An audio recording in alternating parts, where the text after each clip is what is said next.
Hey, what's up, Resty? Happy Wednesday.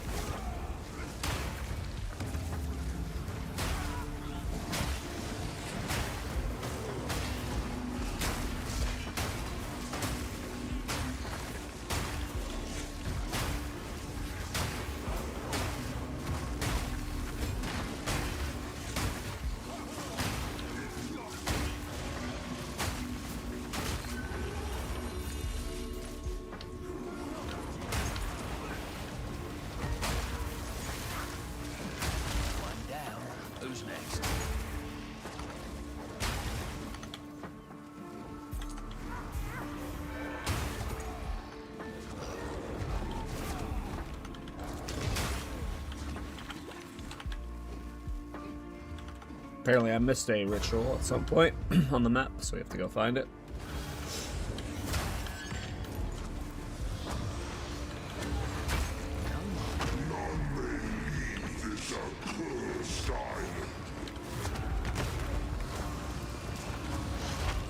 For some reason parry didn't proc there.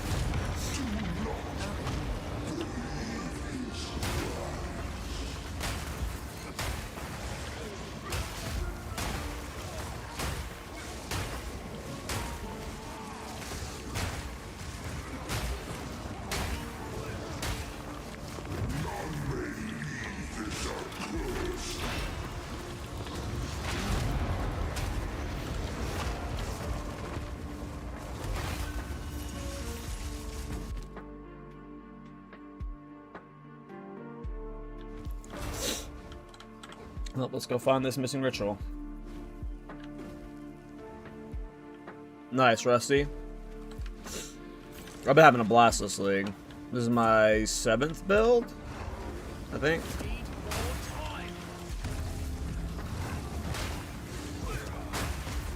And I wouldn't say any of them, well, one of them was a failure.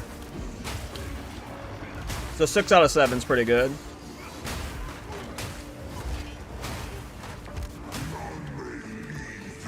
Hey, what's up, Gats?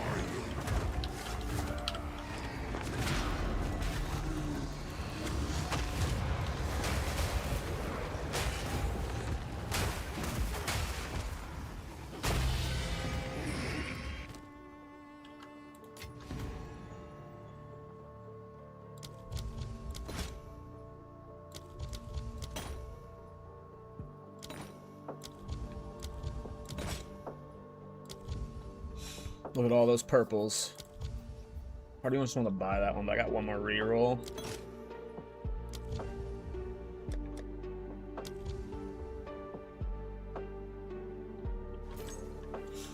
Alright. Next, Rite of the Nameless.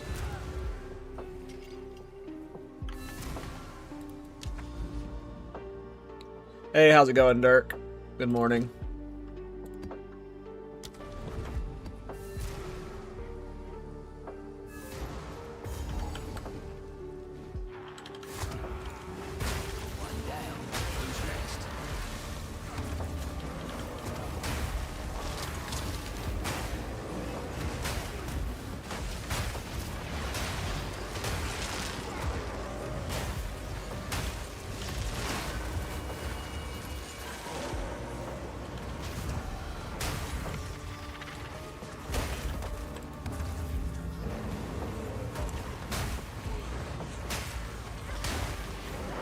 Got Wind Dancer to level 39.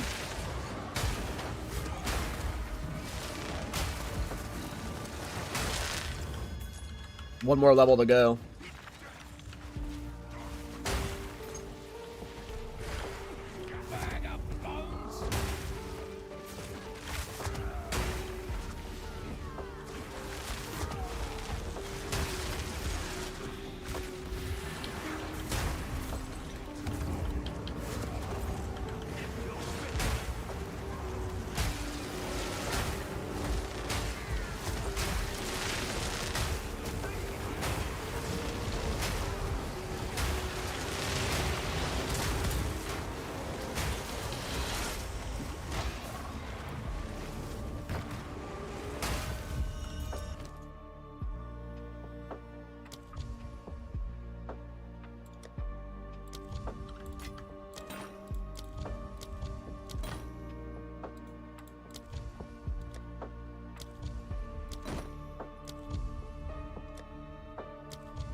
corpse will feed the new tomorrow.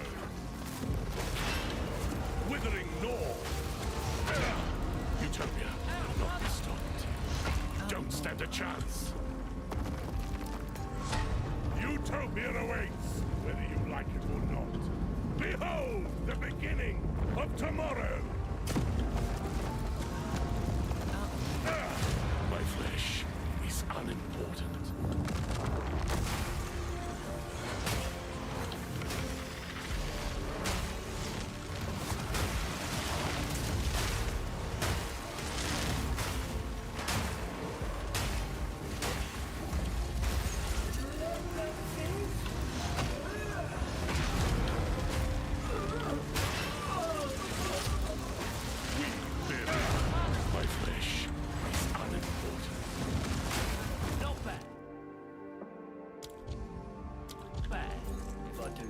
Myself.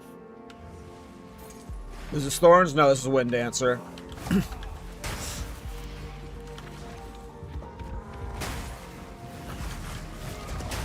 in a day's work.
What's the extra quality give you for Wind Dancer on the Gemling? Damage.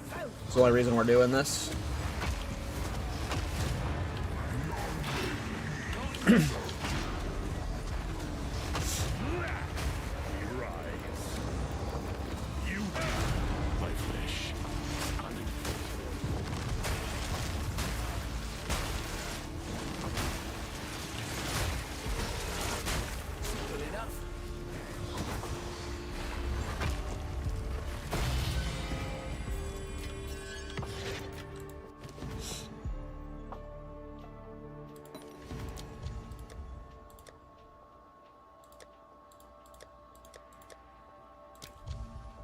Probably could have bought something, but yeah. Alright, we got another annulment.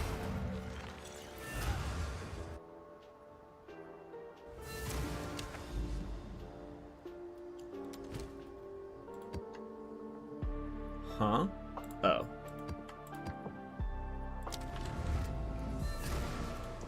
Onward! Another pit.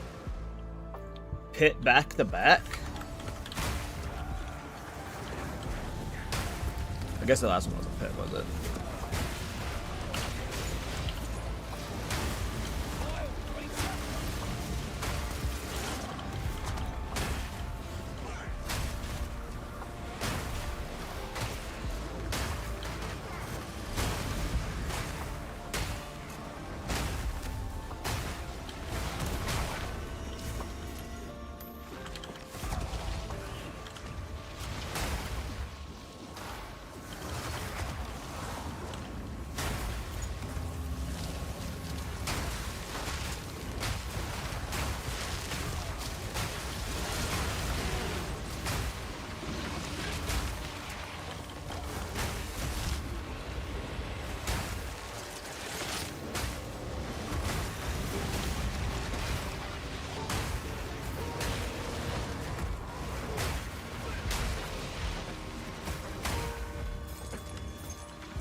Hey, what up, Spectre? How you doing? Morning.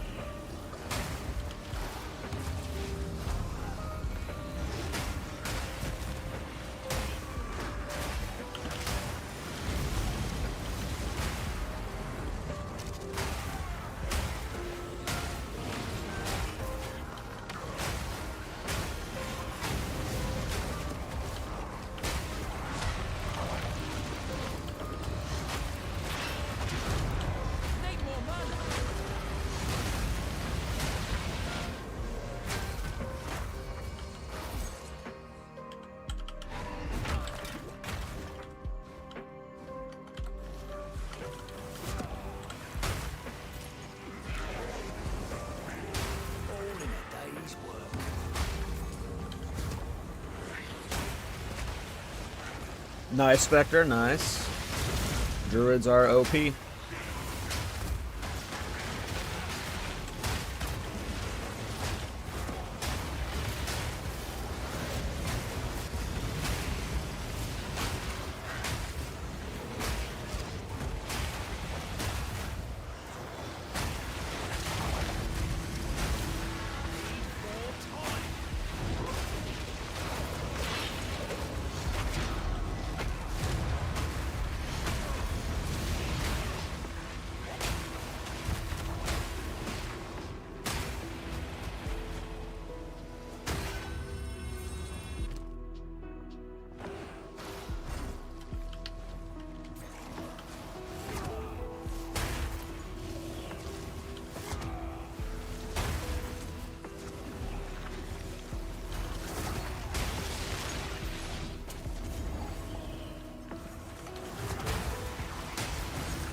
If it wasn't for the poison puddles, if I had like better regen or something, I'd be able to full AFK. But the poison puddles currently make me move.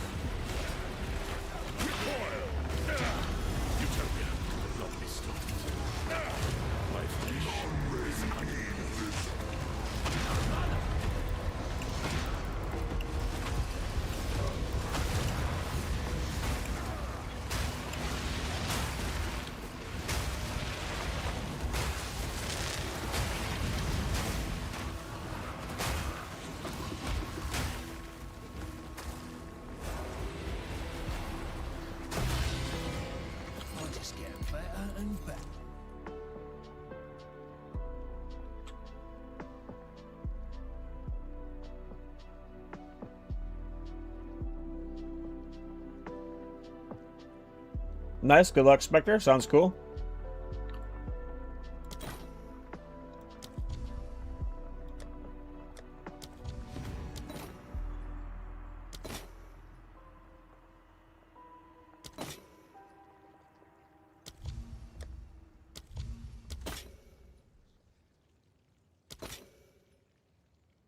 Another whittling.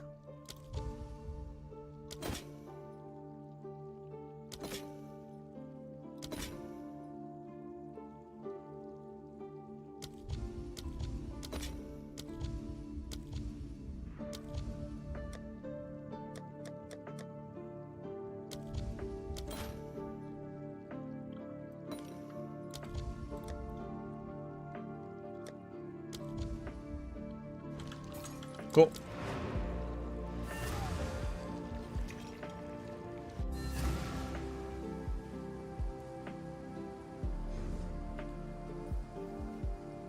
That would be Oracle, not Shaman Spectre.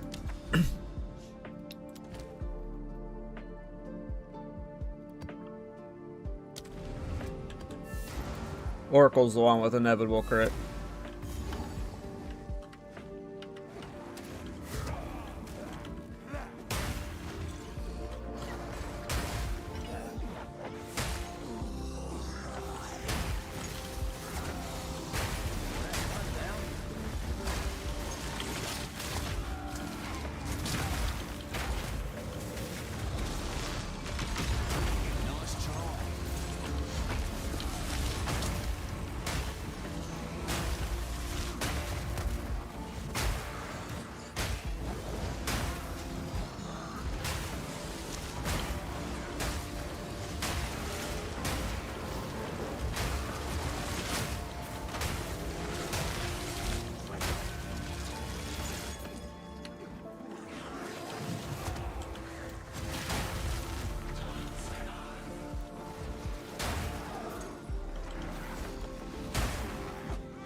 Can you be AFK and simulacrum with this build?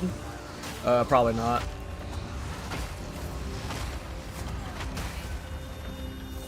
Maybe if you had like a mirror budget, or like a mirror per piece budget.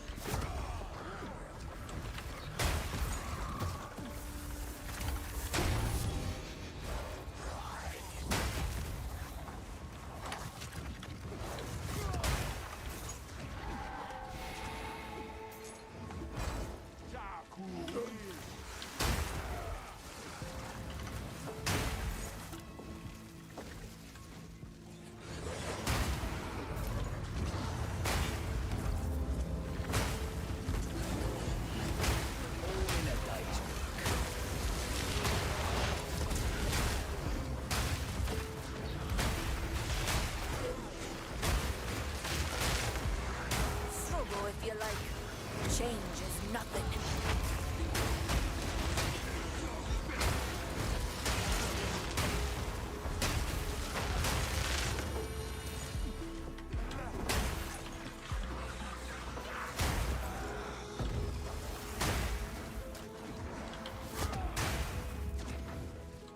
The rivers run red.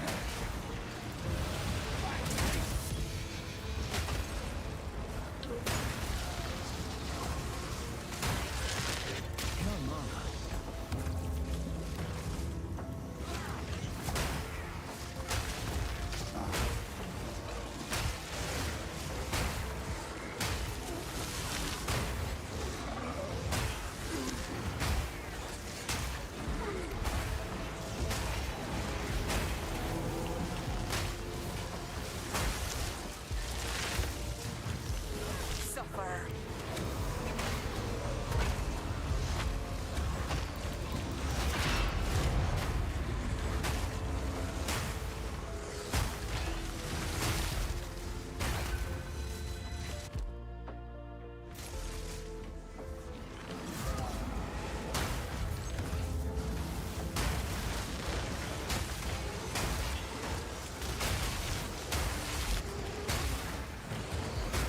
That's one down.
Your soul is forfeit.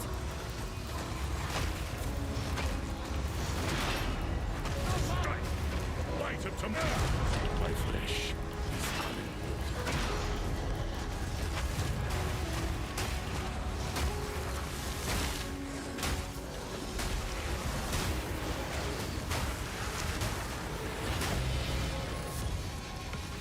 Nice. Alright, let's see what we get here.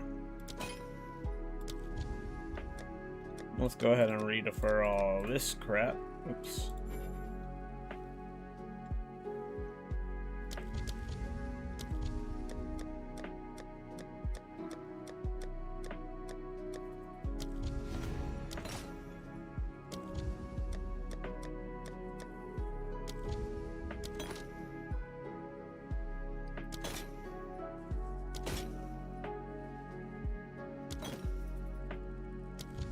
I'll take another erasure.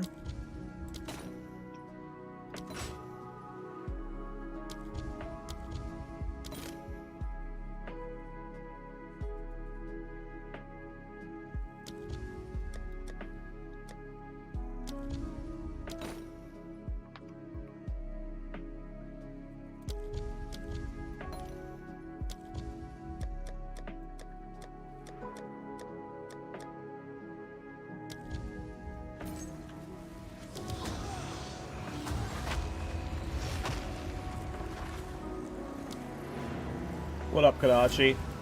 Good morning, man.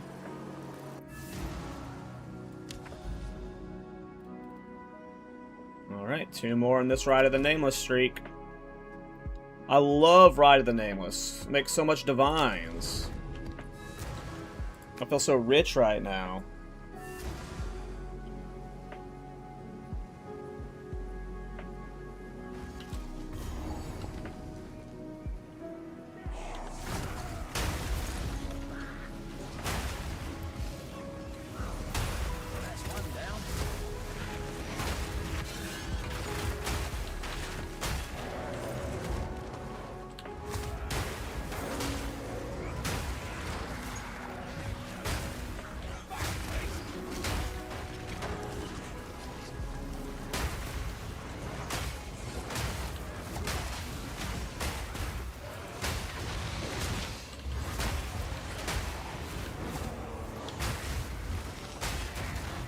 On a scale of 1 to 10, how rich are you? 47. 1 being Miso X Shiro, 10 being Scrooge McExile. That's so funny. Poor Miso. He doesn't even have a Mage Blood right now. Can you believe it? Can you believe that guy? Playing a character on Mage Blood. Which class you consider most defensive in game right now? I don't know. Maybe Tactician or Smith. I have no idea though. That's more a question to ask a hardcore player.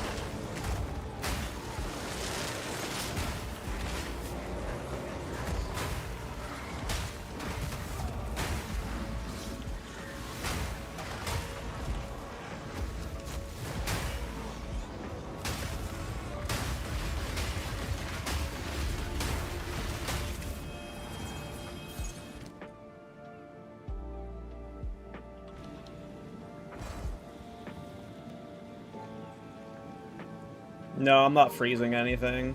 I'm not doing any freezing at all.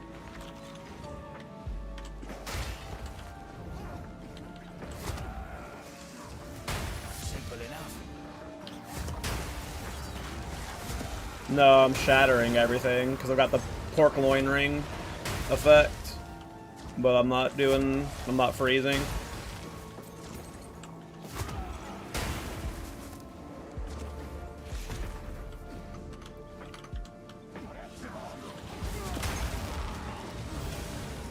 Nope, we're using the pork loin ring effect. No freezing, just shattering. Die is past.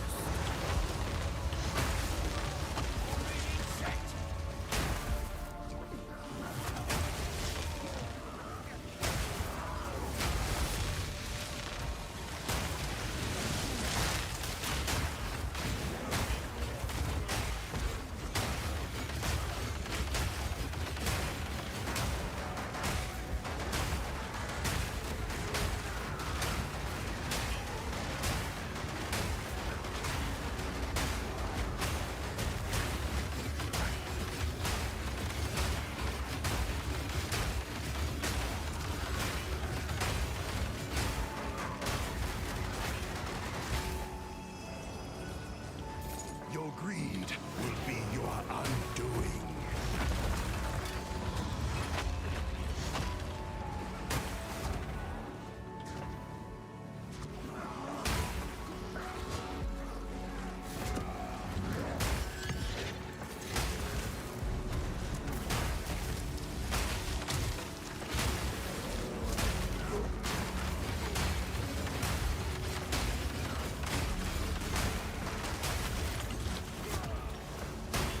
Too much poison on the ground. Can't AFK.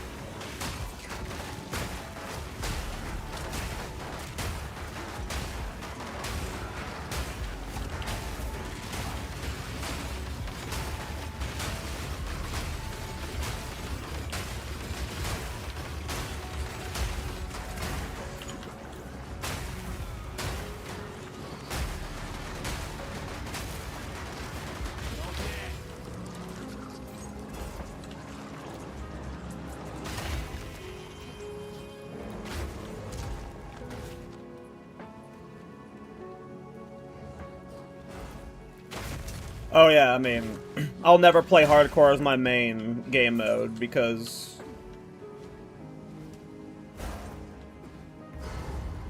when you're limit testing, you're gonna die. Anyone who's like, well, just don't play that, well, you've never pushed a build to its limits before. You gotta find where that line is defensively so you can optimize the damage, so.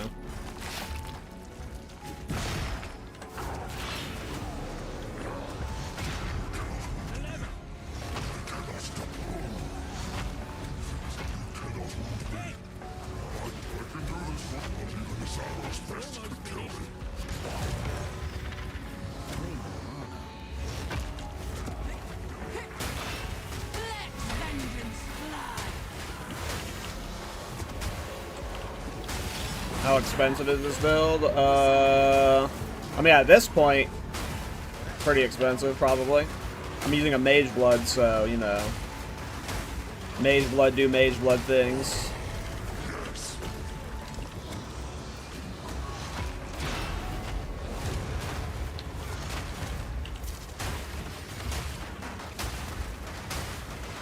But per usual, with any build in this game, you can start it with a budget and then eventually turn it into this.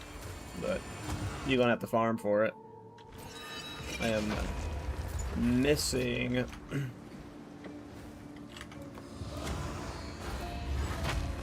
Budget versus how many divs? I have no clue.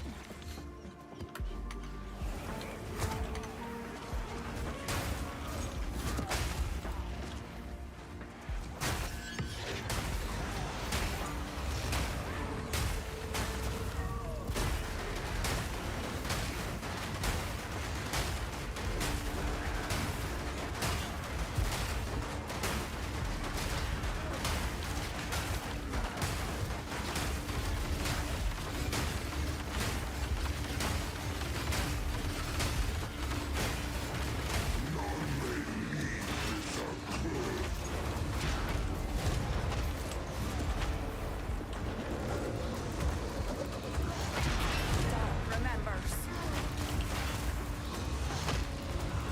I will drink your soul. Oh, yay. What would you say the realistic budget would be to get this build online? I have no idea. I haven't really looked at the pricing on it.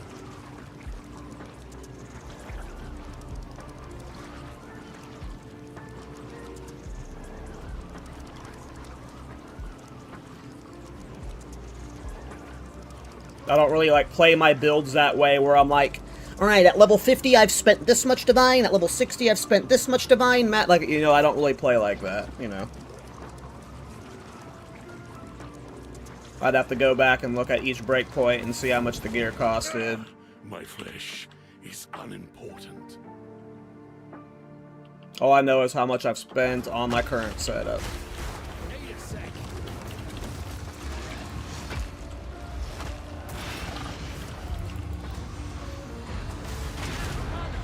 I'm also not making, you know, a budget build right now, you know? It's my 7th build of the league. I'm not, like, trying to make cheap versions of shit.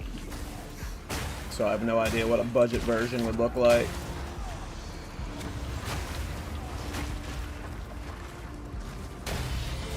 I am just trying to push it as far as I can. If I make an actual build guide, you know... You can't hear my music? You should be able to hear it. I could turn it up a little bit.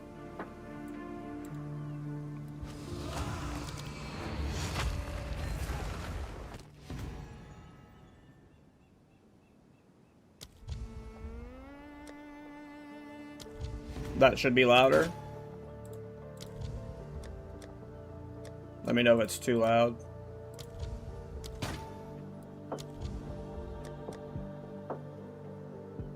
But yeah, I mean, like, you're talking about, like, this build, the way I'm playing it requires a lore weave, so it's like, you know, in terms of budget, you have to get a good lore weave for your build. You know, I'm using a Mage Blood, you know, I'm using a Legacy of Grey make. You know, there's some expensive pieces in my current setup, but that doesn't mean you have to use these pieces to start the build. So, like, I was using Astra Menace for a while before I swapped the Legacy of Grey make. Another erasure!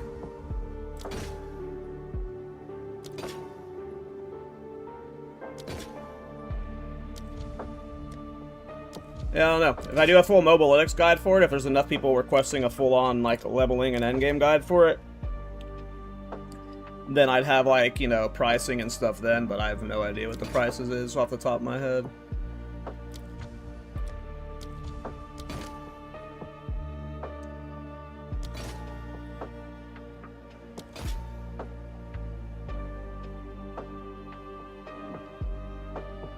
But you definitely don't need the Mage Blood, so... It does help, obviously, but... Mage Blood not required. We'll go ahead and buy that one. Defer those two. Buy as many of those as we can. Defer as many of those as we can. Nice. We are doing excellent on the purple boys.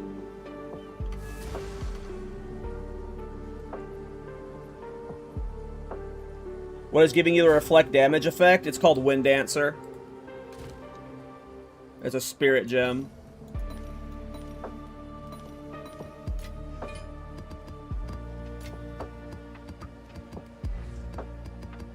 It is a spirit gem.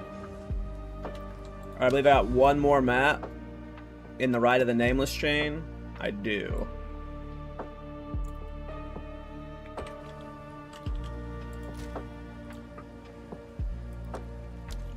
But yeah, I don't know. I don't remember how much I spent on this mace. 100 divine? Not sure, can't remember. Constricting Command was cheap, but the gray make was what is Legacy of Outdoors right now? Like 300 divine. So the helmet was cheap, but the socket in it that let me go for +4 melee skills amulet. This was 300 divine. This +4 melee skills amulet was 120 divine. Ring was cheap. Kalandra's Touch is like 16 divine. A 3-socket Chernobog is pretty expensive. I think this was like 100 divine. Boots were like 5 divine. Gloves, because they're +3 melee skills, because it's got a +1 melee skill enchant, these were 100 in divine. And that's a Mage Blood, you know. Mage Bloods are like, what, 600 divine, so... And then the Lore Weave. Lore Weaves are, like, impossible to price because you want 3 specific mods to your build while also having your maximum res not cucked while also getting good quality on it. I can't remember how much I bought this for. The thing about Lore Weaves is they're oftentimes very specific for a build, so if that build's not like the meta popular one, they might not be selling much. I don't remember I spent a lot for this, but the odds of you getting an exact Lore Weave like this one is probably pretty low because of just how crafting Lore Weave works, so... My current setup, if you remove the Mage Blood from the equation, you're looking at about 500 divine probably, 600 divine, but the Mage Blood puts it over 1,000. There's a lot of things you could do instead of the Mage Blood. Raslotha's Coil, any rare belt, you could use Headhunter.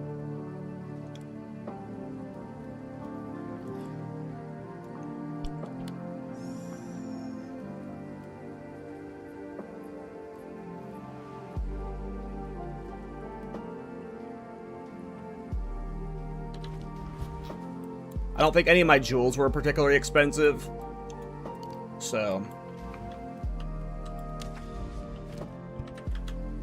Hey.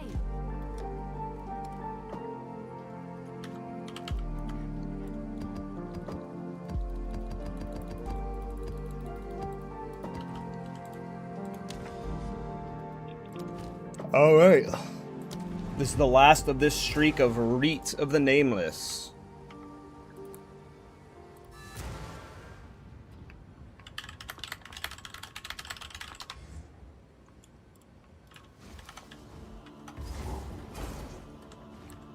Rite of the Nameless. One down. Who's next?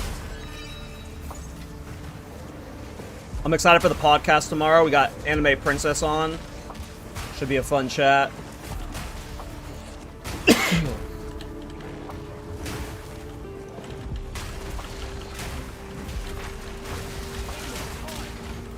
Look at it go!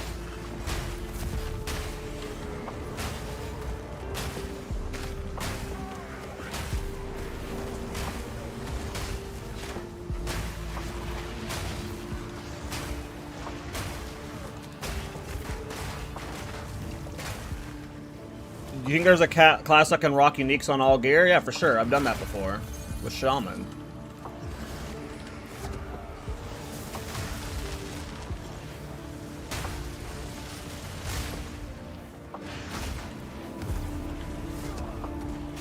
It requires, you know, very specific setups and lots of divines, but definitely can work. Especially with Mage Blood now. Mage Blood can, like, completely solve your defenses on every build.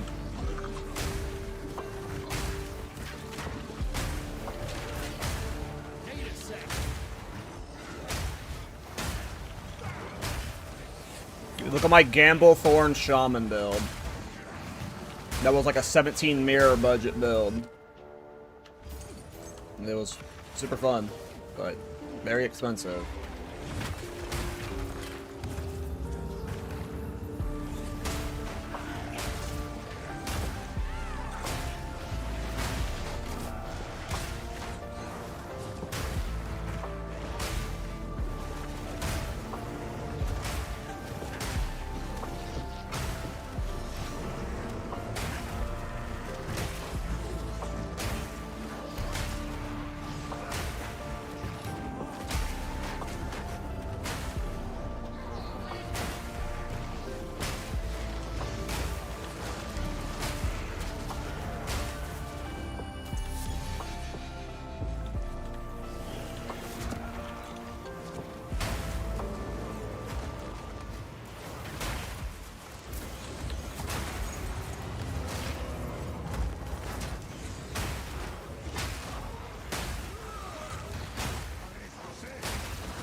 Hey, what's up, Misa? Thanks for the raid, man.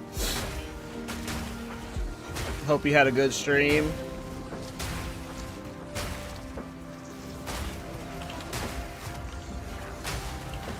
I am doing a Wind Dancer Gemling, which is really fun so far.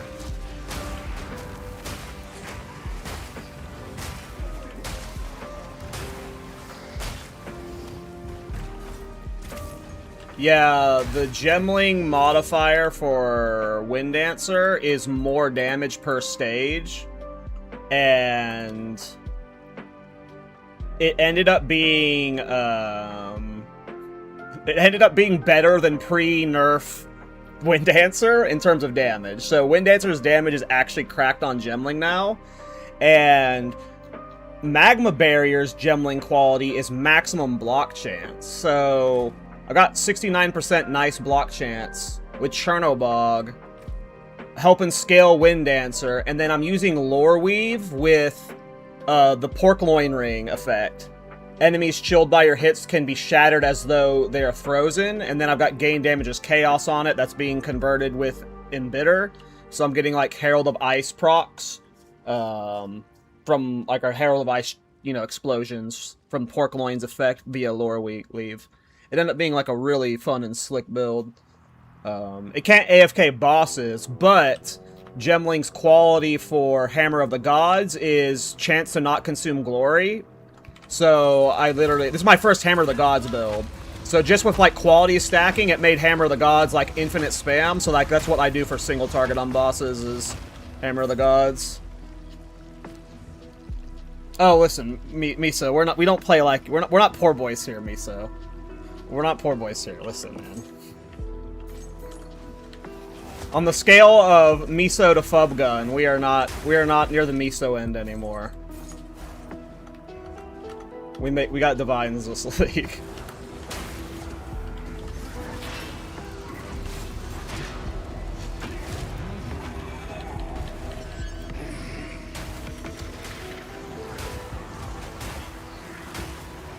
But thanks for the raid, man, yeah?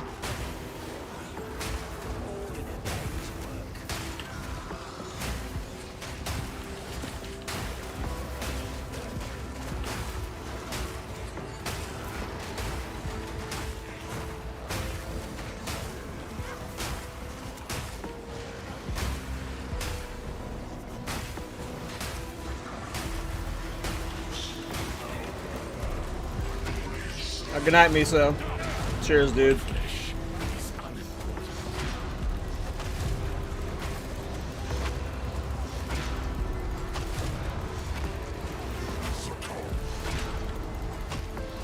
Gemling so OP.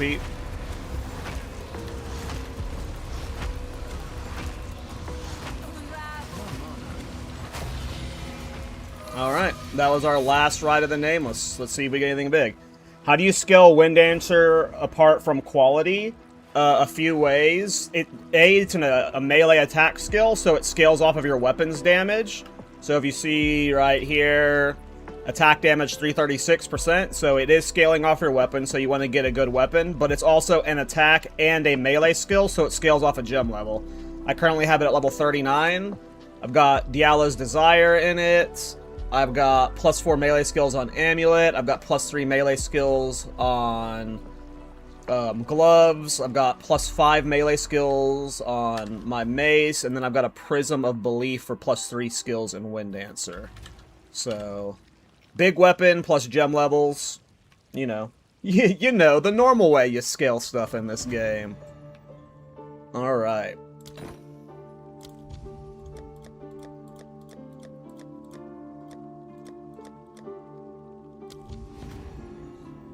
We got 28k favor to spend. Look at all these purples.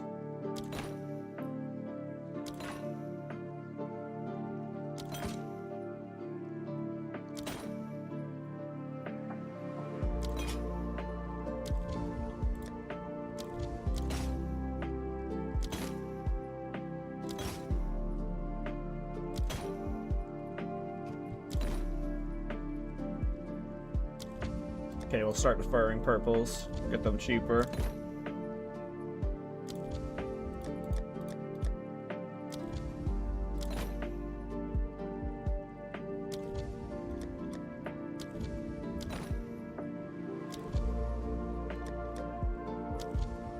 Cool.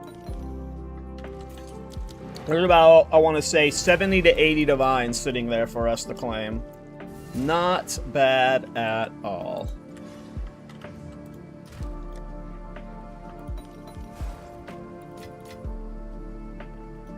Not bad at all.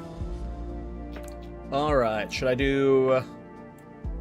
Alright, I have plenty more Citadels and Rite of the Namelesses I can set up, which we will do. Let's take out some of these bosses, though. Let's do, we've got a Matriarch Calls here, and we've got 3 Jade Isles here. Holy shit. Oh, and I got another Rite of the Nameless I can do right here, huh? I think I should do the Rite of the Nameless here, because it'll path me through a lot of these points for this Rockiata's Flow. So I think we'll do that first, and then we'll do more bossing.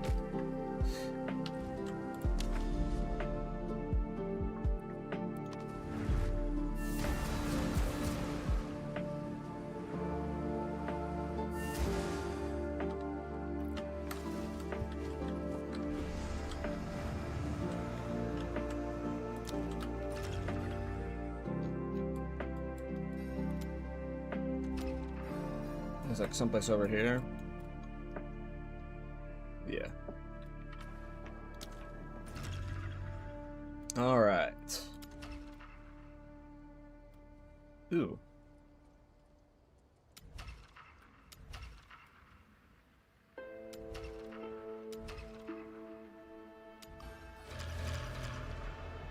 Alright, cool. We got another Ride of the Nameless set up.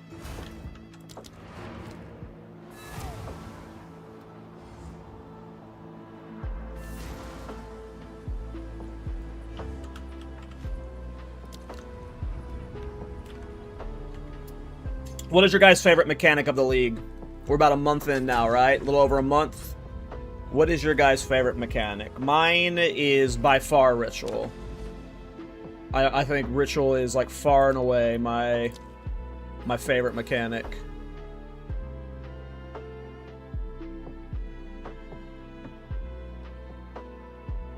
I mean, if you make significant modifications to it initial,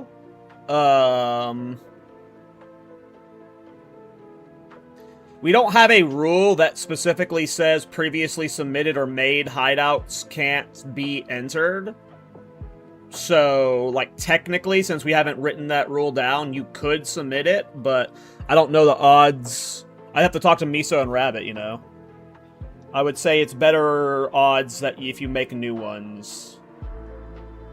Unless it was, like, significantly, you know, shifted around. I trust in you, Shaq. By the way, we are doing a hideout showcase competition, so... on the podcast. I think it's... ends in, like, a little less than 2 weeks, 13 days or something. For me, Sim, but I didn't get shit so far. I don't mind doing simulacrums. They're really fun to do, but the loot is not near rewarding enough for me to want to spam them. Like, sometimes it feels like I'm not making any divines when I'm spamming simulacrum. If I spam Ride of the Nameless, I'm making like 40 plus divine per hour easily. And omens are going up in price.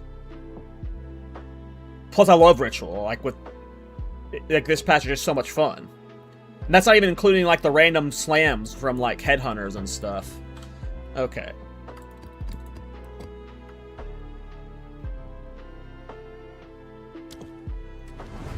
For me, it's Sim, though. Yeah, I mean, a lot of people like Sim.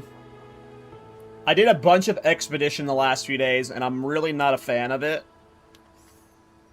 It's cool because it's so challenging, but each map taking like half an hour.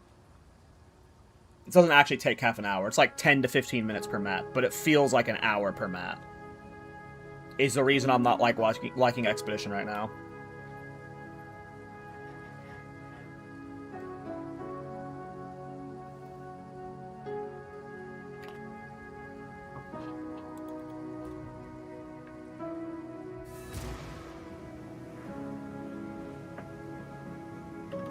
Yeah, I remember you entered the last one, Shaq.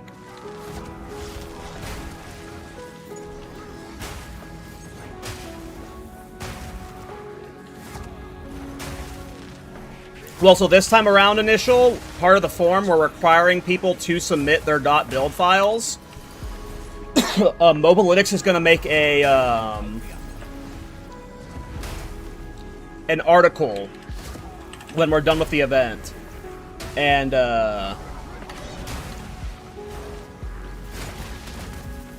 we're going to have everyone's hideouts linked on Mobalytics, so everyone who submits their hideouts will be shareable, or shared, this time around.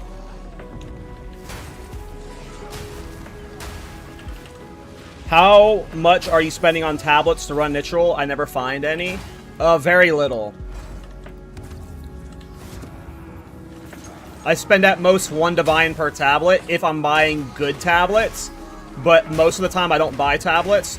I use the double rerolls unique, which I do buy that one, but those are usually like a chaos orb. And then I do omen drop chance for when I'm doing Ride of the Nameless.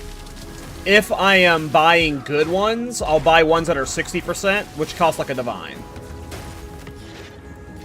And then when I'm not doing Rite of the Nameless, I do deferral costs reduction, which makes all of your deferrals cost 0.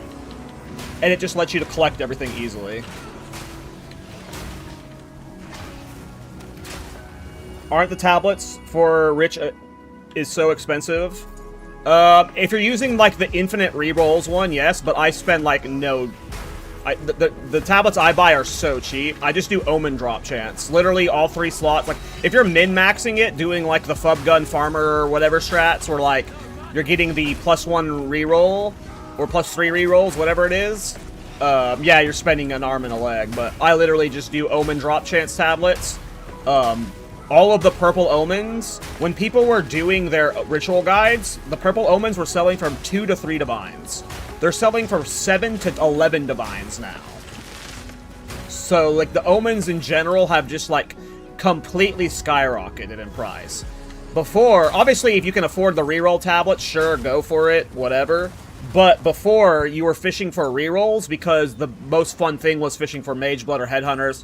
They were selling for 600 divine at the time, which, relative to the market, was way more than they are now. But now omens just print divines. In a single Rite of the Nameless, you can be making 50 to 60 divines. Not like, you don't claim them because you have to go do the deferral runs, but in a single Rite of the Nameless, you know, you're deferring so many purples that it just prints divine for you. Will you do a guide for this? I really want to try it. I'll probably do a guide for the build. I don't do currency farm guides, though. I'm not smart enough for them. But if people want a build guide, I'll probably do a build guide. It takes forever to defer for 0. It does, but I usually do that in filler maps. So, like, whenever I'm, like, trying to find more cities, I usually do it then. So, it can take, like, 5 to 10 maps, but usually, you know, if you're mapping between cities, you know, that's 5 to 10 maps, right? So... But yes, it can take several maps.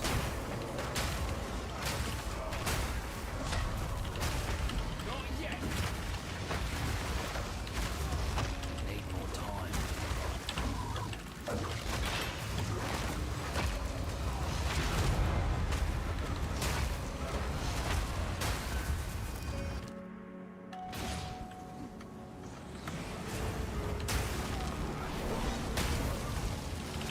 Well, it can take 5 to 10 maps to defer all of the purples, but like all of the chaotic ones, those get scooped really instantly, and a lot of the chaotic ones are selling for like 1/3 of a divine. So 1/4 divine. But I usually keep the chaotic ones for my maps.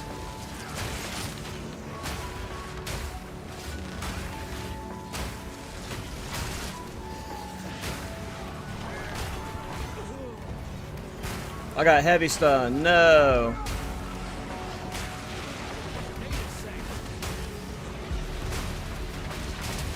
I got heavy stun. No.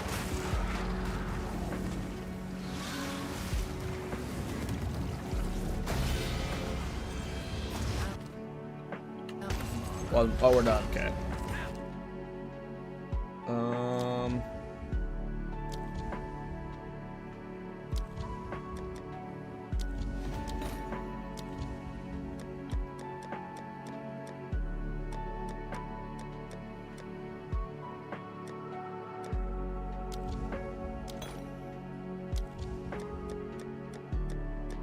We will need to do some deferral runs soon, though.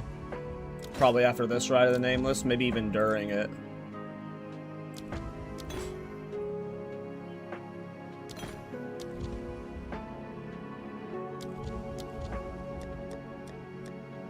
We got a lot of bozos up right now. Alright, next map. I have a question about the build you made. What's the question? You want to keep all the elements for future crafts so I make no money? That's what happens with Rabbit. Luckily, I'm not much of a crafter, so it doesn't like... I don't feel that pull. The only thing I craft is maps, so I keep all of these ones. I keep effectiveness, chaotic quantity, and chaotic rarity. But of my purple boys, I just sell my purple boys. I never craft, so. Can't get above 35% block without the rear guard. I mean, follow the guide.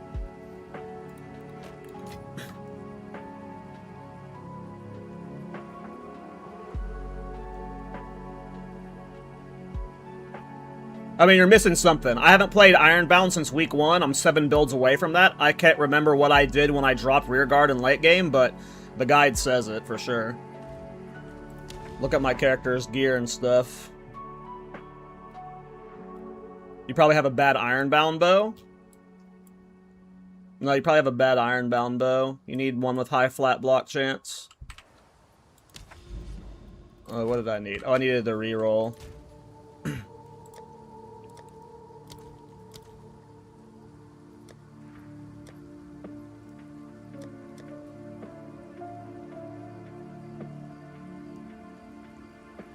What's the block chance on your rear guard? No, that's bad. You need at least 14%.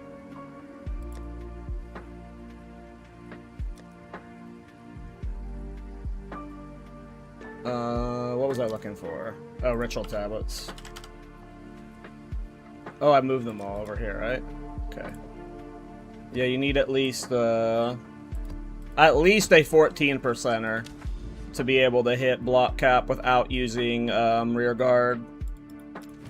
If I remember correctly.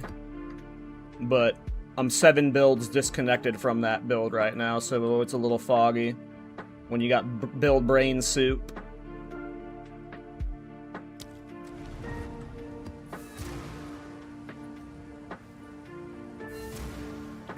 I don't think there was any other flat block I had. It was just a bunch of armor and then, yeah, the 14% ironbound.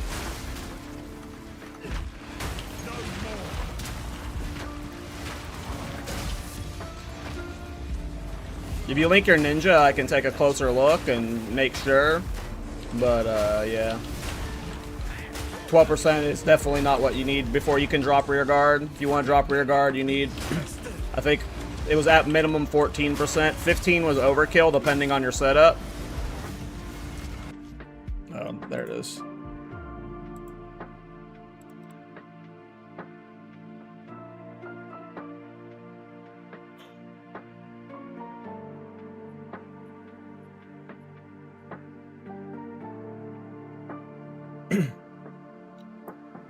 I honestly, like, don't remember enough about the build off of the top of my head to remember all of the breakpoints. But you're not even resistance capped.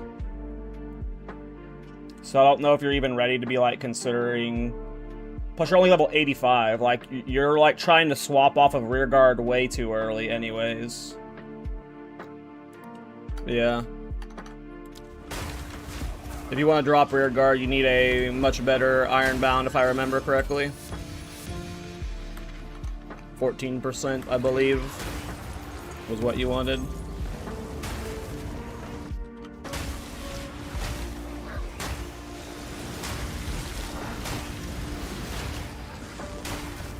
Yeah, no problem.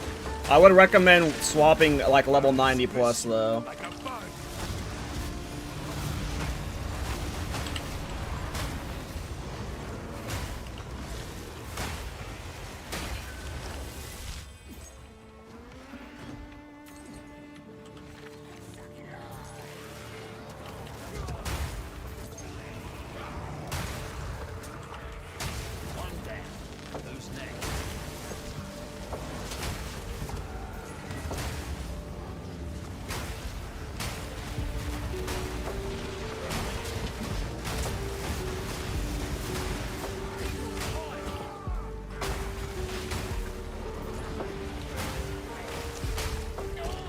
I'm heavy stunned. Am I dead?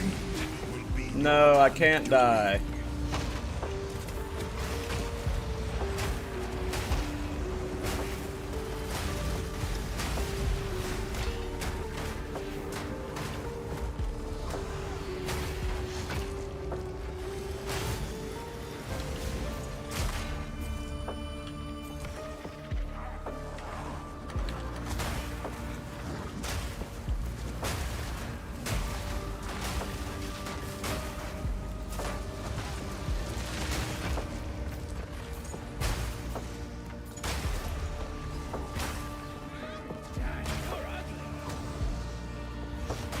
But yeah, because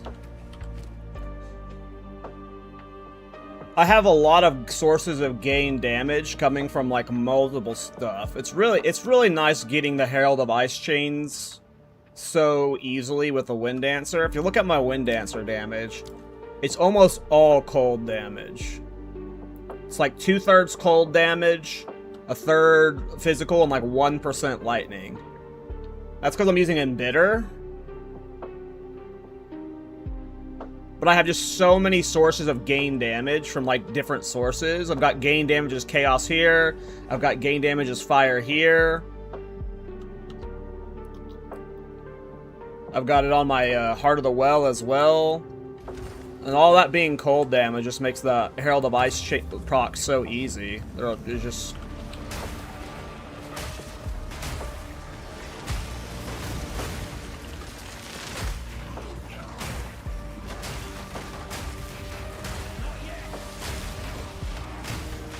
I basically never... I never see it not proc.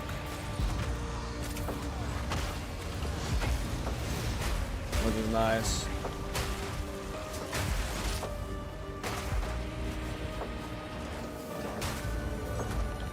If Wind Dancer kills something, it's proccing Herald of Ice.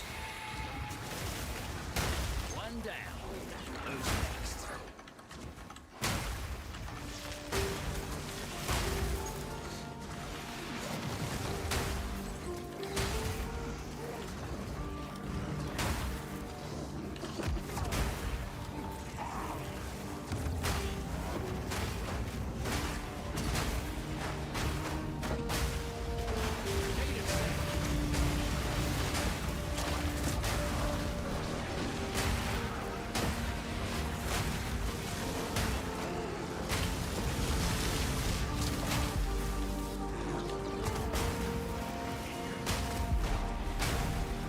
Are you afraid of big bonks at all? I mean, for sure.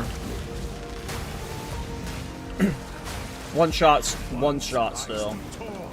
Today, I rise again. I'm tanky, but I'm not unkillable.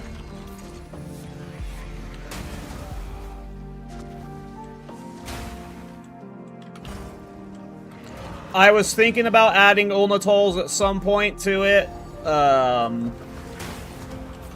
It's just so expensive, and yeah. I was trying Armor Explosion earlier on. At one point, I had Dangerous Blossom, so I could get extra physical damage to break armor with Armor Explosion, and it just wasn't proccing enough with that. Maybe with Ulnatolls, it'd be good enough, but then I'd have to get rid of, like... I guess Ulnatolls would replace Armor Break 3, which is a good thing. Well, no, because then we lose Endurance charges. We'd have to ditch Scavenge Plating at that point. Which isn't the worst thing. We don't have a lot of armor, it's just some armor. Yeah.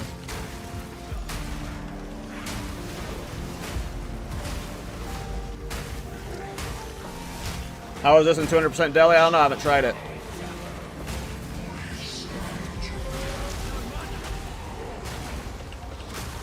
I made this build to AFK Ride of the Namelesses, so I haven't really bothered doing other content with it.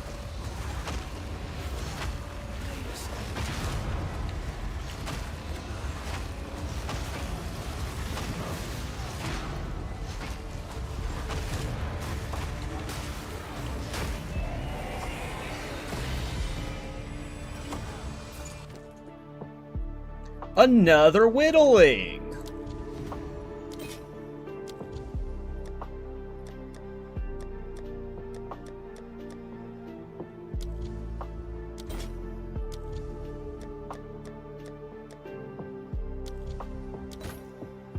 Another whittling!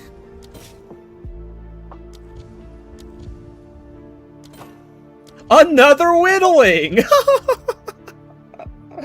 Let's go!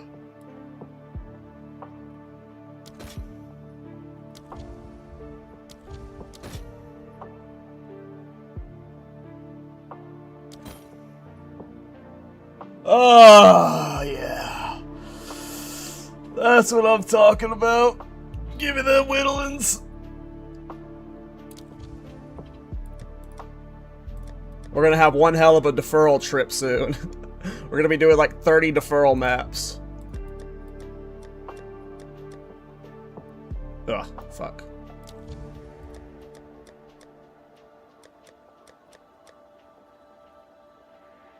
Do I want to buy anything?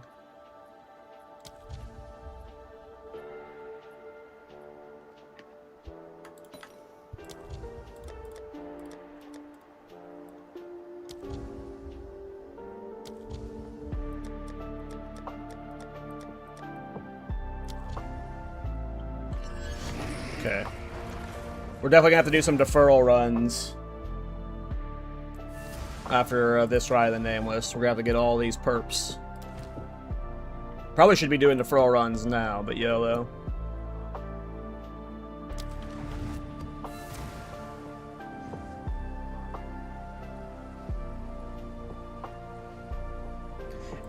Oh yeah, I was handling 200 per. I was handling juiced expeditions last night, so it can probably handle 200% deli. I don't know if it can like. I don't think it can AFK simulacrums. You'd have to be doing Hammer of the Gods spamming, but it could definitely handle 200% deli.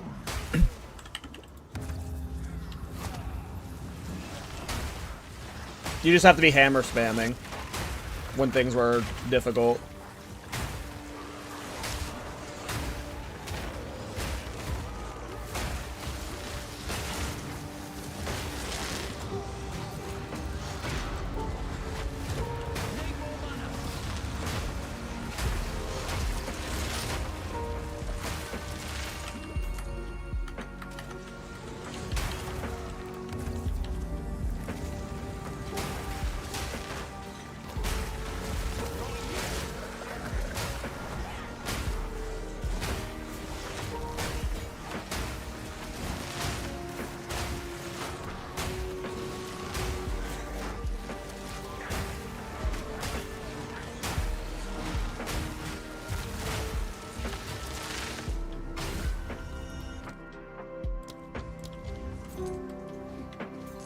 We going this way.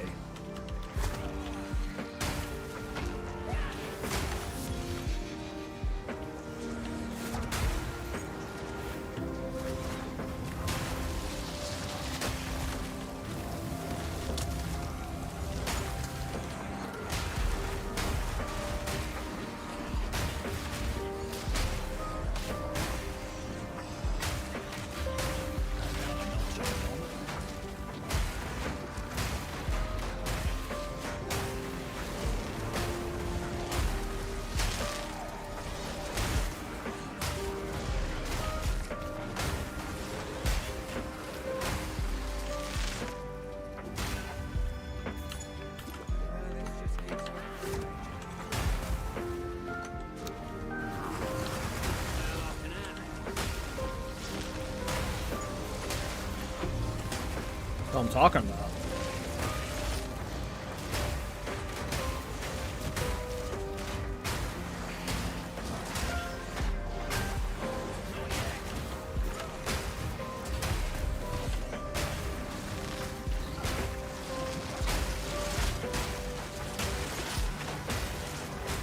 If you're wondering, are you good enough to do this? The answer is no. Only the most skilled of gamers can play this build.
don't know anyone that loves Thorn build more than you. I don't like Thorn's builds. I like Wind Dancer builds. Let's set the record straight. Fuck Thorns. We're Wind Dancer Magma Barrier gang here.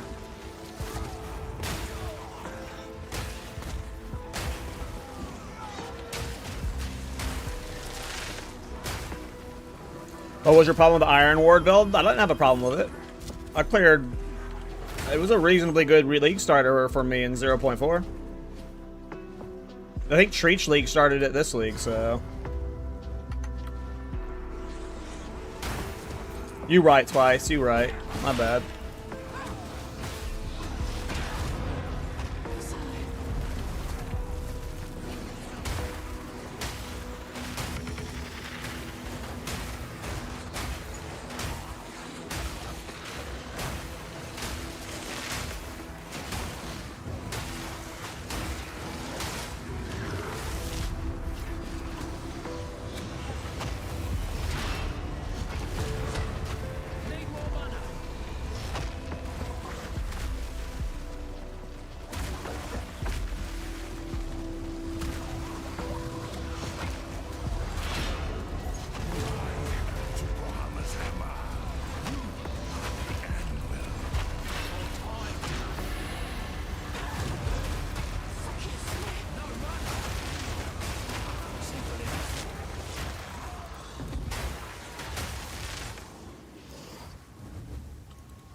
Alright.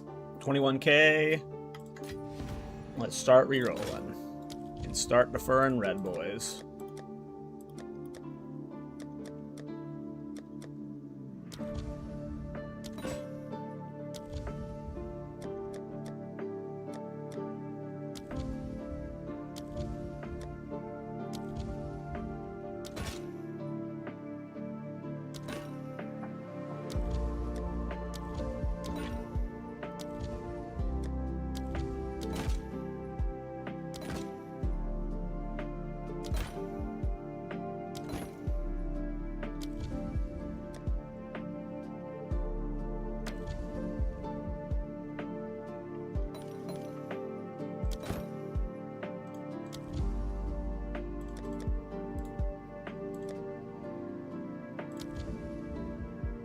Cool.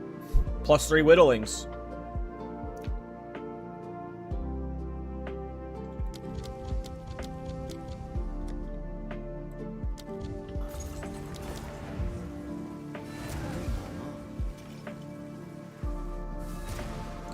What causes armor break on bosses? Wind Dancer.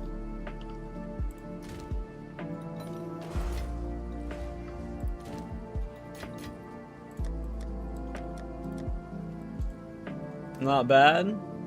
We have gained 7 purple so far during the stream.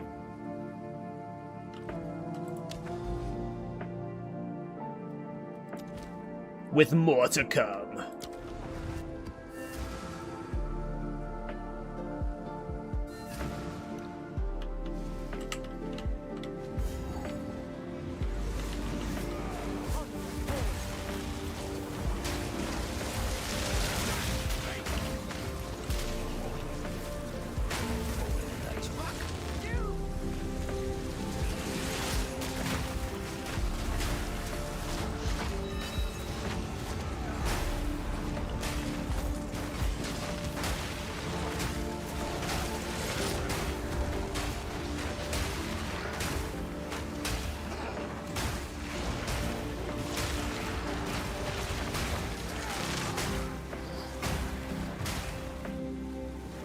You got this.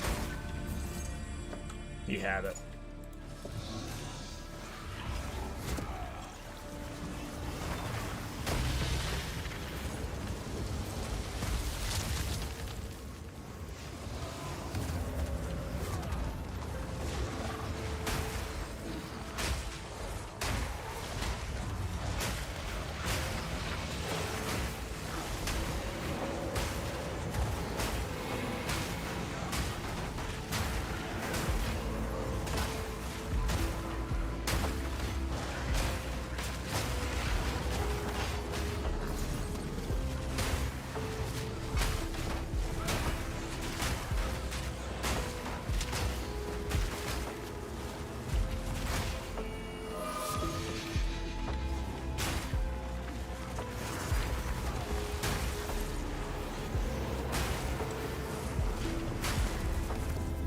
I really want to get Wind Dancer to level 40.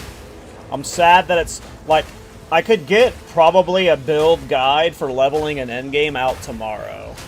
But I'm salty that I'm only level 39. But getting a +5 amulet is so hard. You basically have to get a +4, put your anoint that you want on it, and then pray the Sanctify hits the +5 on melee skills. And every amulet you're doing that on is like, you know, several divine.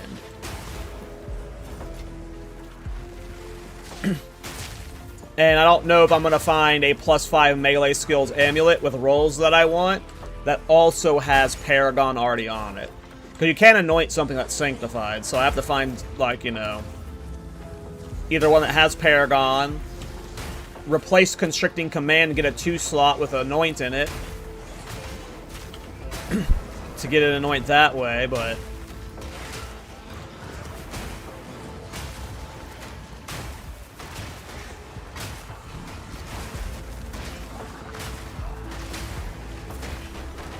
I could also try getting a different Megla, but I like my Megalomaniac. It's really good.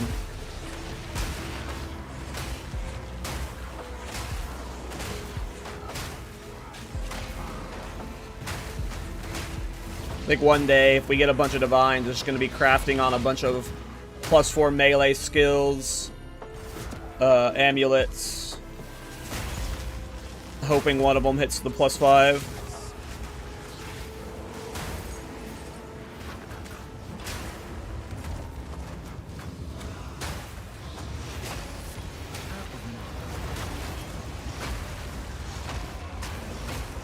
And then we'll have that juicy level 40 Wind Dancer. Just for the EPing of it.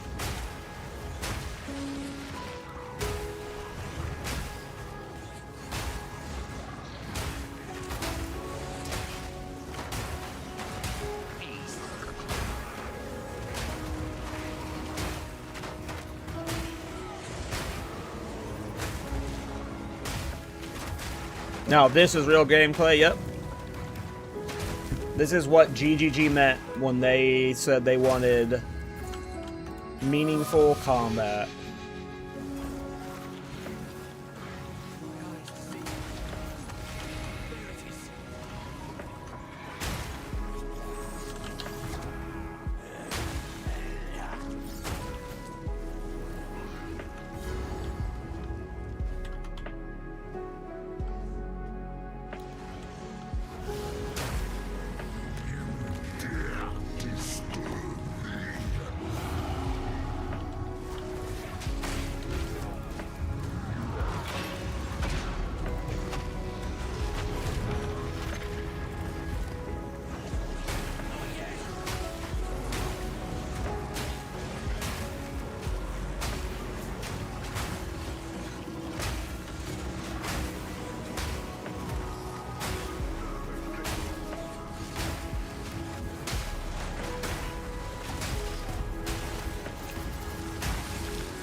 Stop burrowing! I hate him.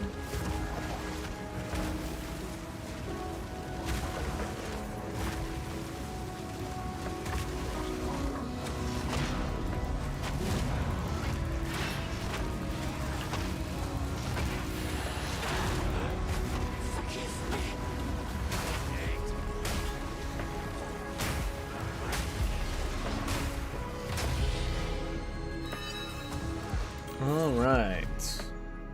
Defer time. We're gonna have to go do a claim run after this Ride of the Nameless just to get all of these frickin' chaotics.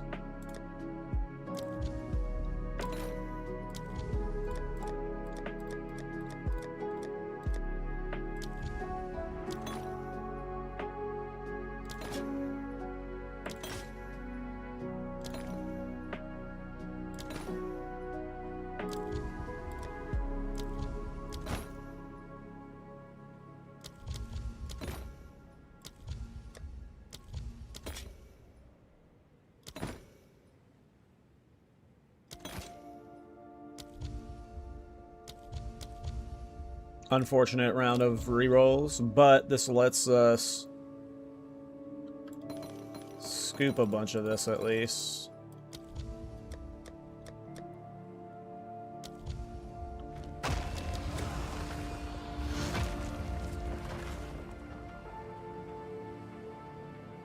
Would Fnatic Great Hammer splash damage apply to this build for more AoE? I'm not sure. I have not tried that. What am I using right now? I'm using the massive Great Hammer. Alright. 2 more maps in this Ride of the Nameless. I do need to get more Omen. Chance relics.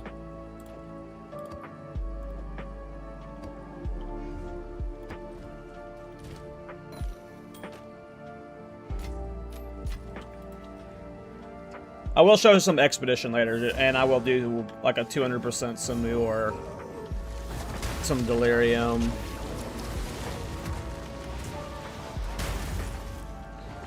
But I mainly made this build because I wanted to AFK Rituals because they're so good currency.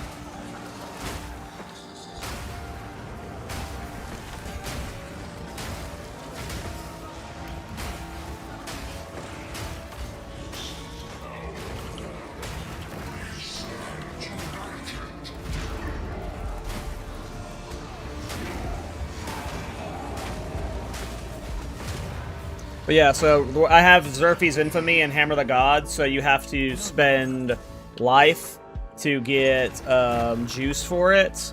And that's why I have Leap Slam with Life Tap and all of this stuff to make its life cost as high as possible. So it's 2 Leap Slams, fills up Hammer of the Gods all the way. Obviously you gotta be careful because it drains your life a lot. You don't want to be using it in combat, but that's how I am maxing my Hammer of the Gods.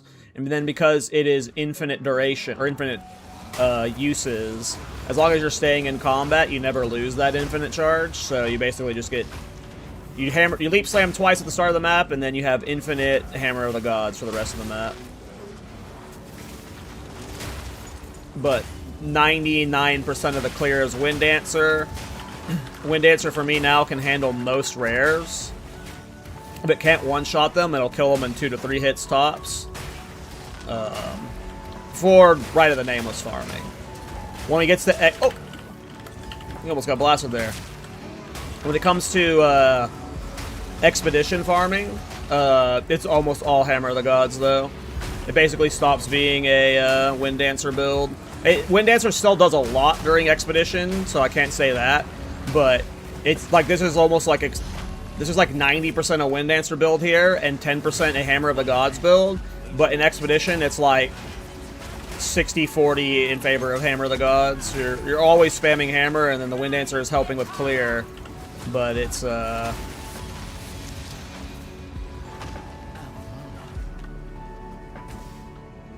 we be attempting a max damage face break build soon? Probably not. I'm not that interested in face breaker for whatever reason.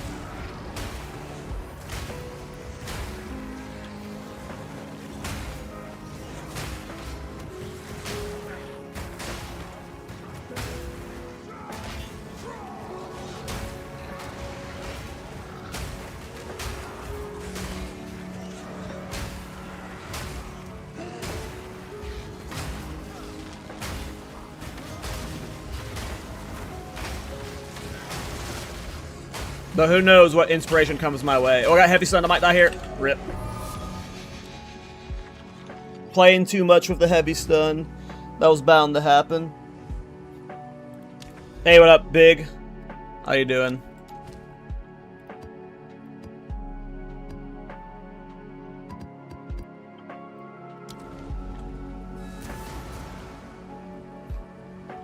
Can't permanently raise shield with my brain off like that. I was just freaking holding right click. Heavy Stun, and then you can't block and you die.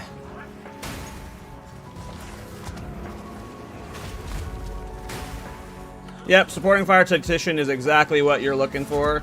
Unfortunately, like, I don't know what the cost of the build is at this point. Minion build, you know, minion skill stuff Who knows what the cost of that stuff is right now? Maybe the entry level is really cheap at this point. I'm not sure. But yeah, I consider supporting fire to be a very... It's the build you are describing is supporting fire. But we're a month into the league, so... I imagine it's for the most part easy to get into, but is it tanky? Yeah.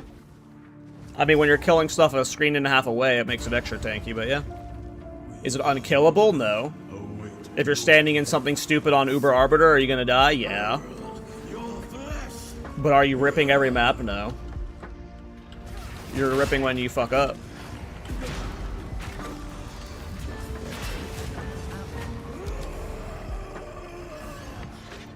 On, like, you know, Giga bosses. Alright. Last rite of the Nameless. Of this streak.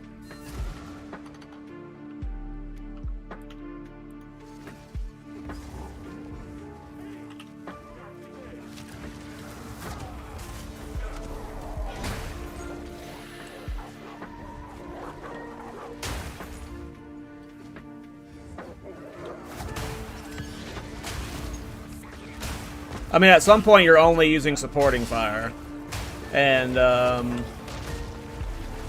Skeletal Arsonist skill to proc Archon of Undeath.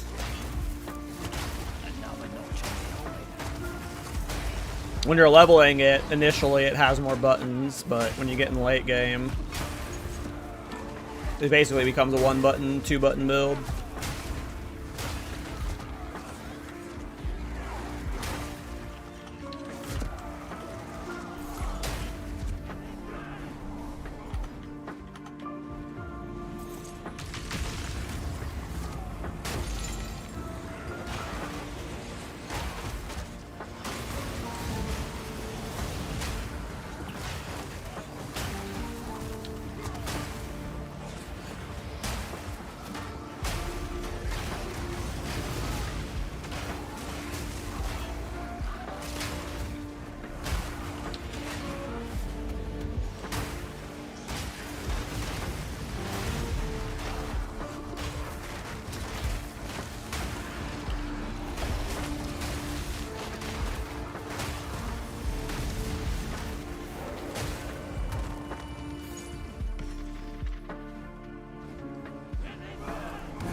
About to heavy stun myself.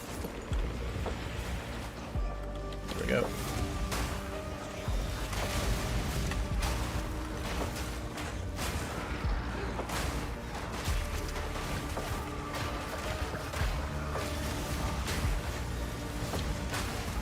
I need to get my chaos res higher. And then I can AFK better.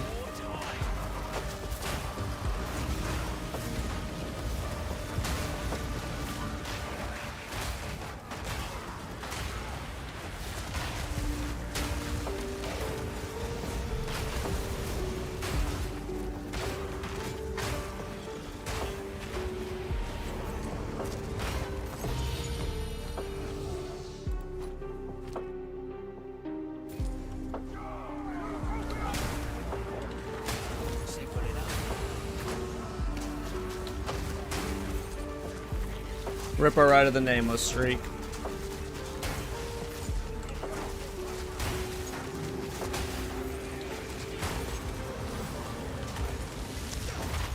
No more.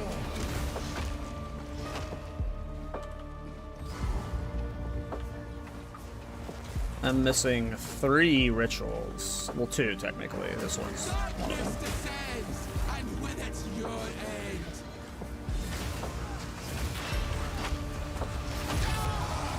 The mists.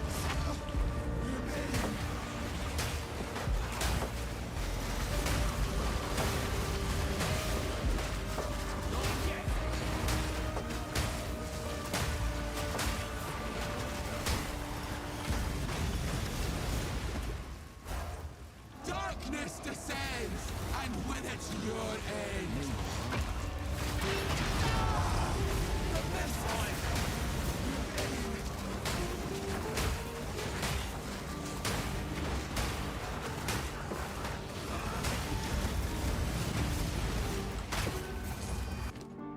Alright, let's get some rerolls going. Before I biff it again.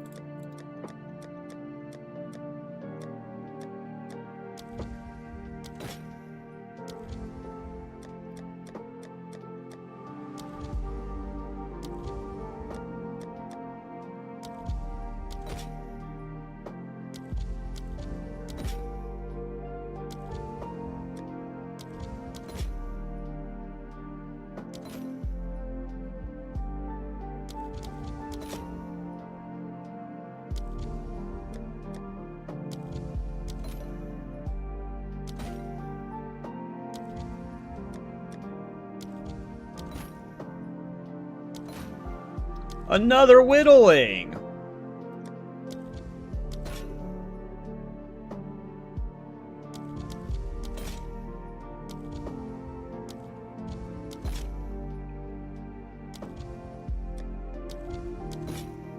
Another whittling! I love ritual!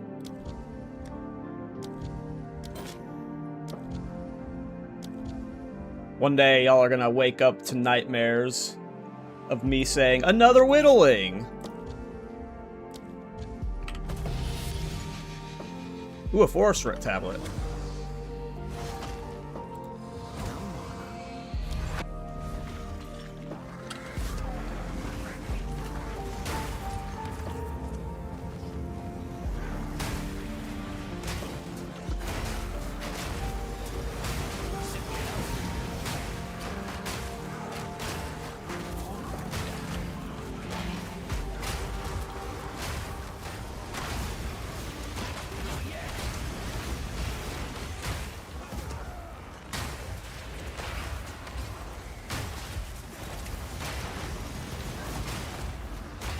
Darkness descends, and with it your end.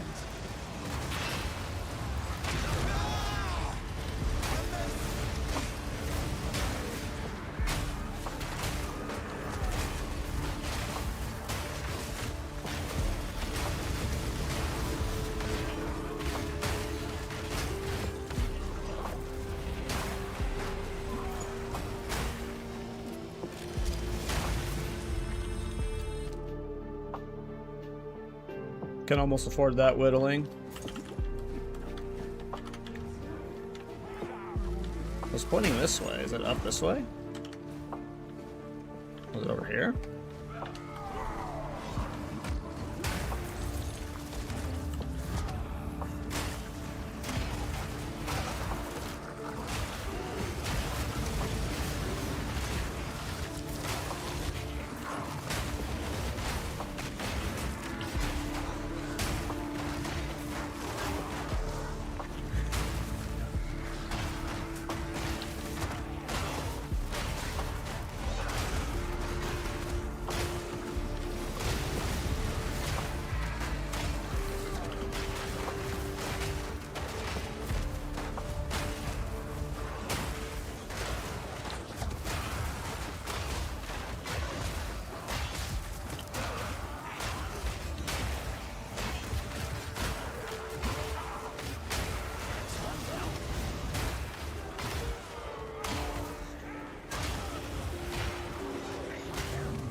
Waddling. Defer.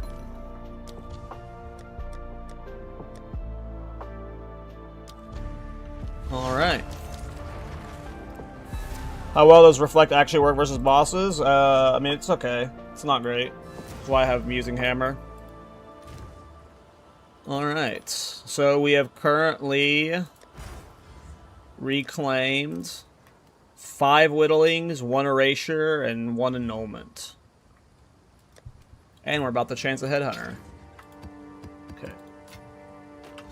Go on. This is all we have. You should be using it, not selling it. Go.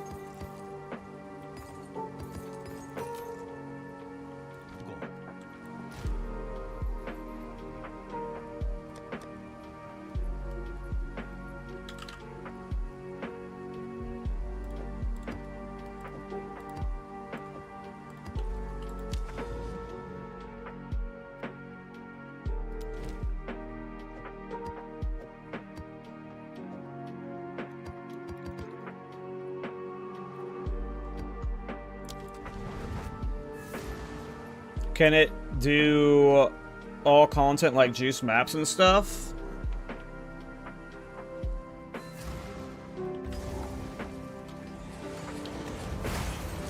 Talking about supporting fire?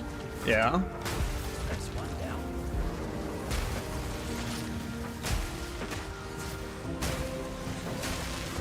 But if you're a noob, you're not doing juice content, so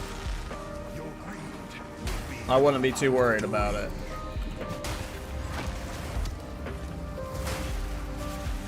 A noob is not spending 25 divine per tablet, so I wouldn't be worried about it.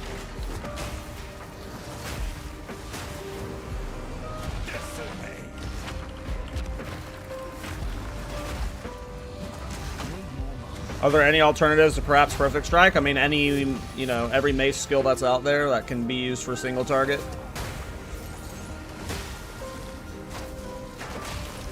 Pretty much.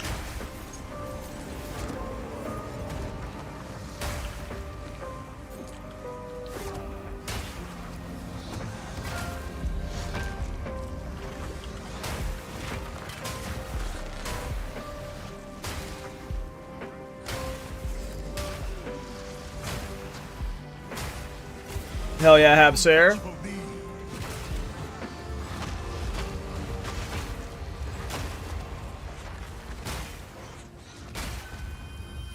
Always feels good when you craft something good.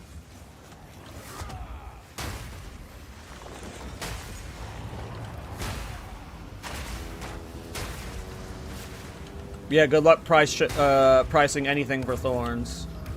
There's like 7 people that play it, so...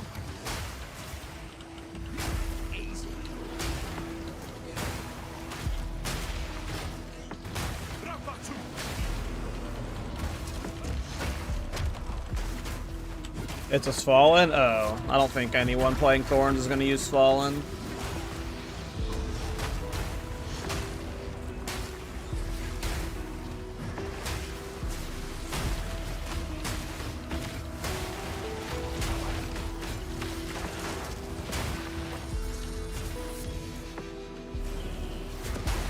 So it should see a bit more use. Not very many people play Fallen with Thorns. I don't know of a single one personally.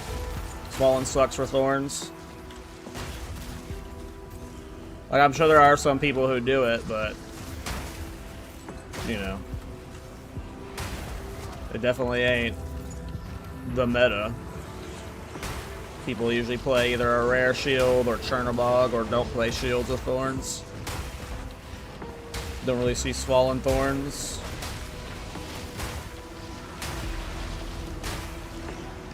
That doesn't mean it can't sell, but it's definitely not like a hot commodity, you know?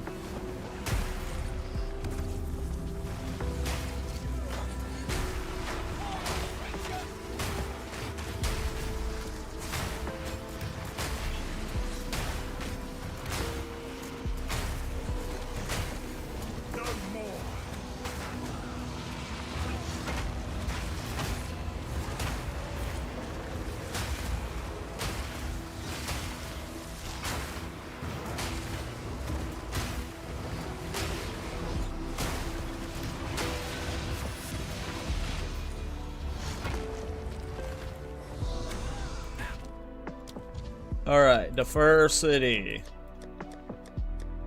Defer city.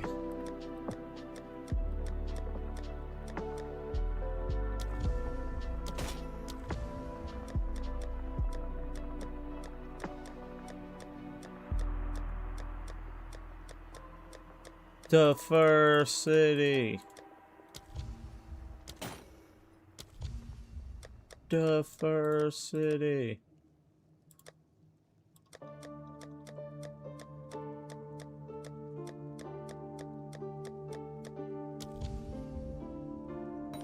Go ahead and buy that middling.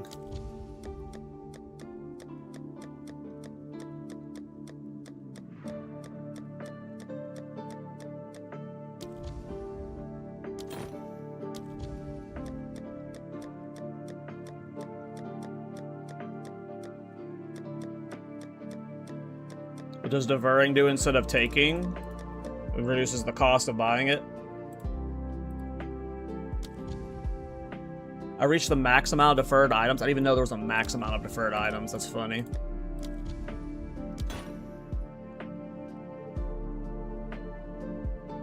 Alright.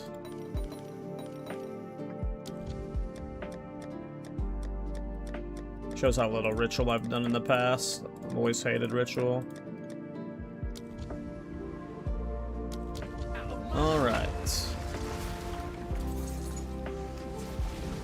How do I allocate Paragon? It's an anoint.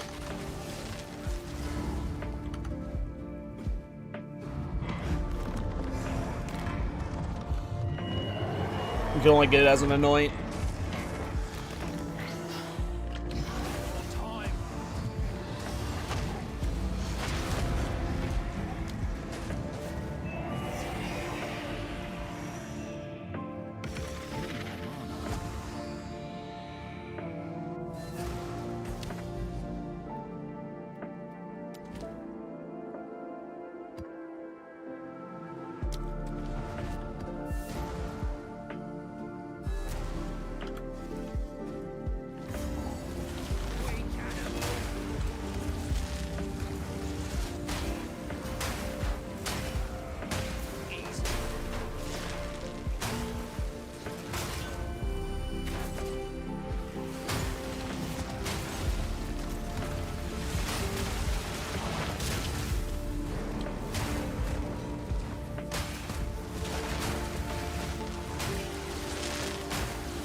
Easy game.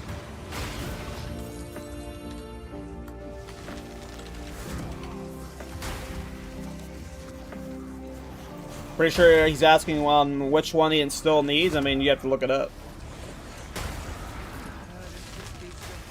You have to check it on the database. Spirits picked its prey. Cut it down. Don't give it a chance to recover. Search the node on the database and it'll tell you what its stillman is.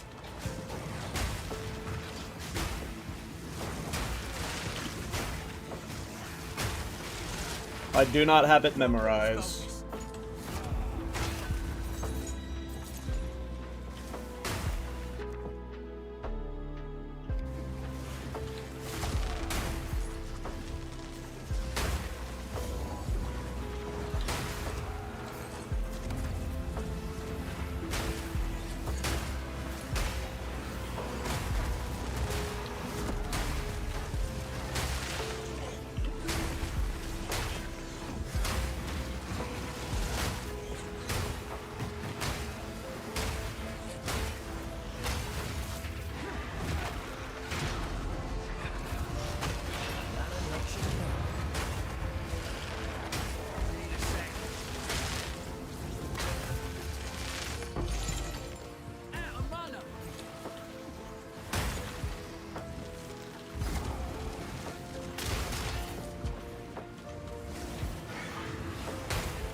I like those ritual tablets.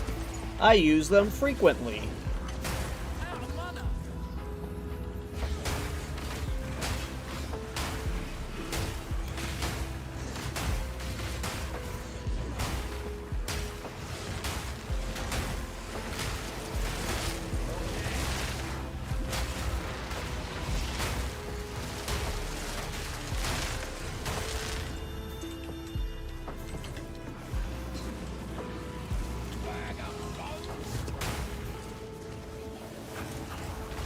All in a day's work.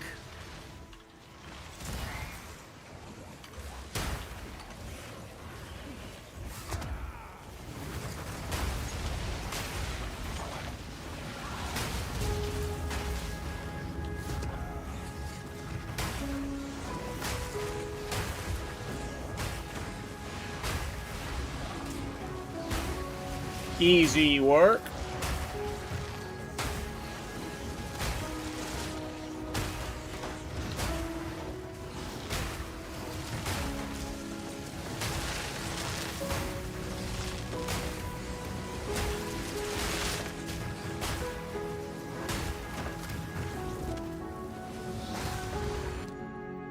Another whittling.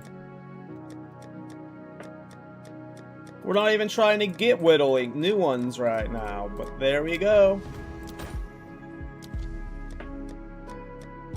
Let's get these deferred down. Make them $1.50.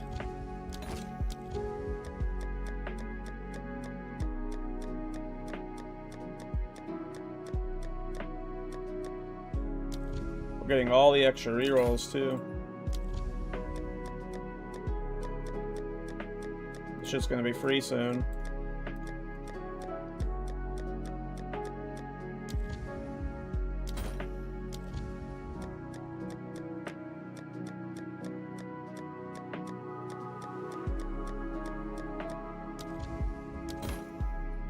Another free reroll. What is...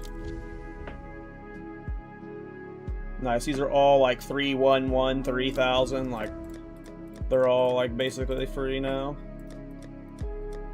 Oh, that one can't even be deferred again. It's already reached its max. Alright, you're bought for 1,000.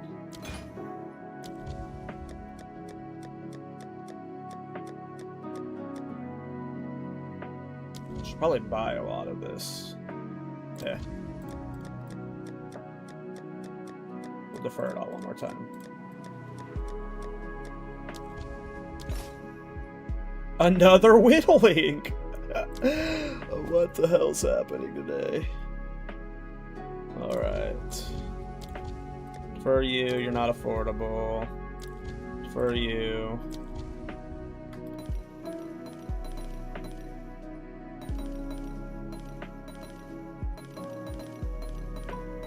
Alright. That is most of the juice has been purchased, with a lot of purple stuff. Very affordable soon.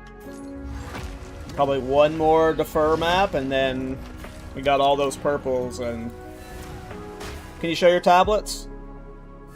I can, but I don't like doing that because I am not someone you should be taking farm advice from. Whatever I am doing is probably inefficient and not what you're supposed to be doing, but... So... But I'm using referral and rerolling reduced tributes. Deferring with extra reroll.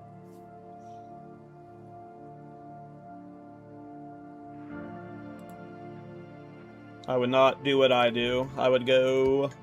Probably do what the smart people do. Alright, last one of these, and then we can go back to doing normal mapping.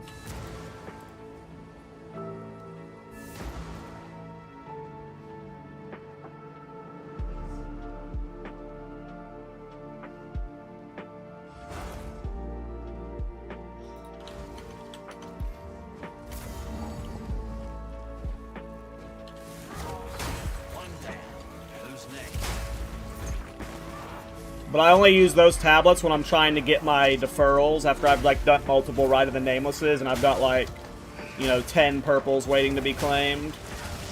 Otherwise, I'm using Omen drop chance.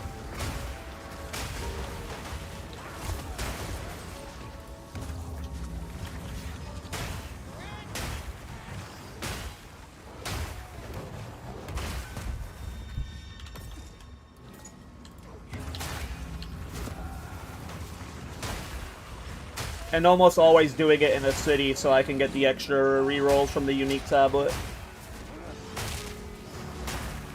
Like, I'll sometimes do it in travel nodes if I'm, like, trying to path to someplace. Which, it's not bad doing it in travel nodes. But if you're trying to min-max it, per usual, cities are what you do.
Bad guys.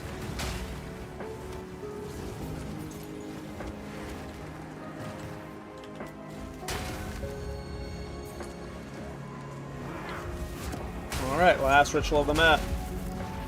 And this should be all the, like, deferral spam we need to do, and then we're like...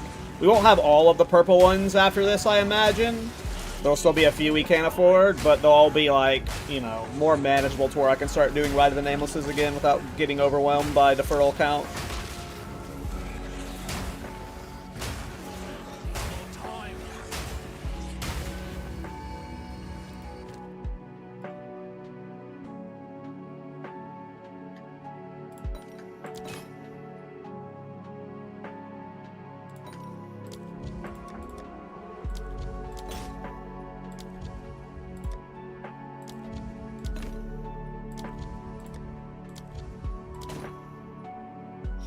Okay. I think there's like 2 or 3 purples left, and they're all like sub 5,000 cost, so... Easy peasy. Let's take a look at my purples right now. We started stream with 0. Since then, oh my god. We've gotten 2 annulments. Let's just actually go and price check all of this.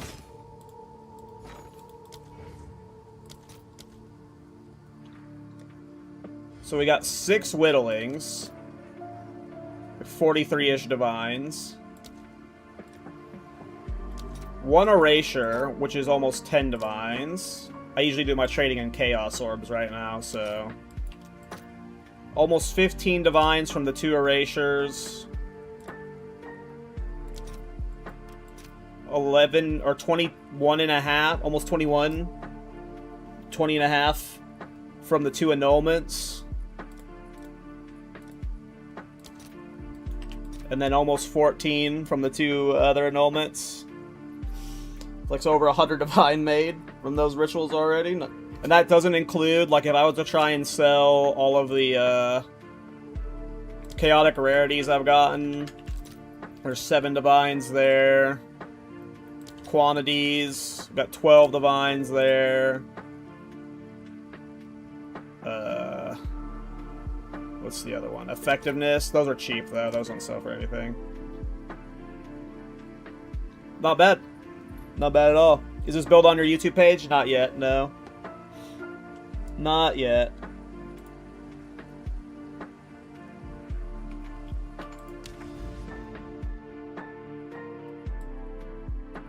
Alright. Should I do more Rite of the Namelesses, or should I go for these Rakiatas flows? What do you guys think? We have 3 Jade Isles right here, and a Citadel that we path to, which would get us another Rite of the Nameless path. But we have plenty of Rite of the Nameless paths. We can put a Rite of the Nameless here. We can still put a Rite of the Nameless here. We can put a Rite of the Nameless here. So we can still do more rites. I think I want to path towards these.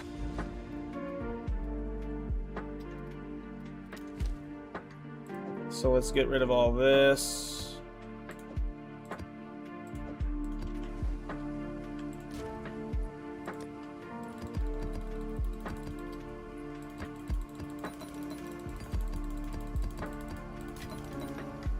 We want irradiated tablets with Waystone chance.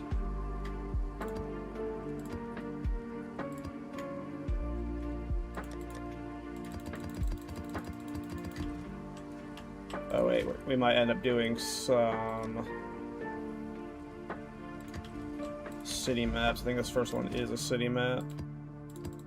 Alright.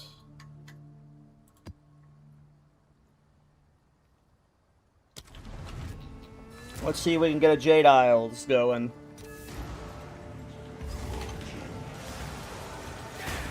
Your fate awaits you.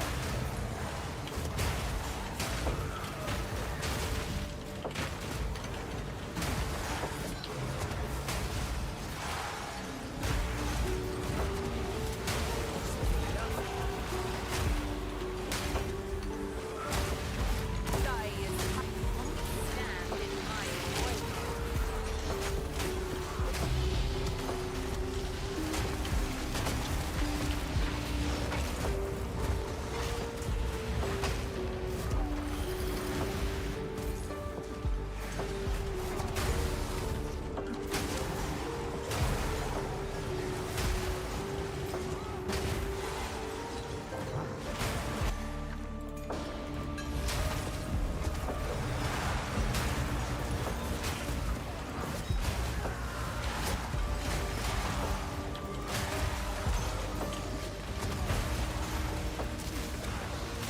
Today's finally the day. Hey, old friend.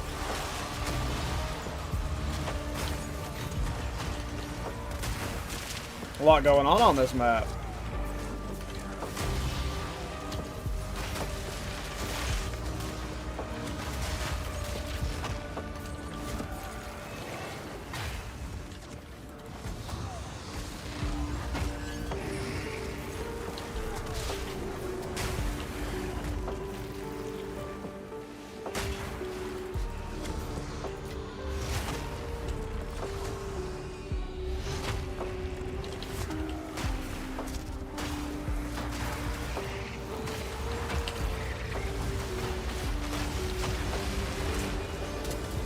Tank.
There's like 1 billion Abyss Wells on this map.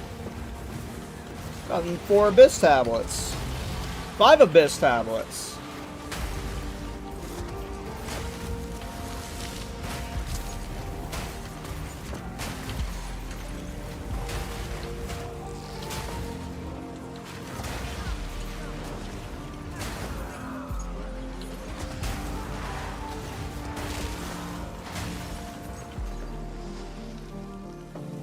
Uh-oh. I love these freezes. Don't you guys love these freezes? Me specifically? I love these freezes. If I were to quantify how much I love them, it would be impossible, because I love them a lot.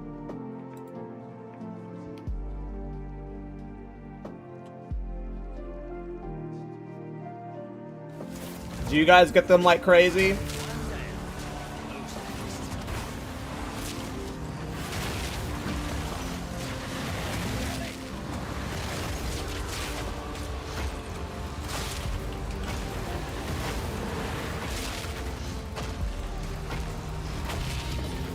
Another Abyss tablet. Holy shit.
I mean, that just depends on if you're using Headhunter or not, because I'm using Headhunter.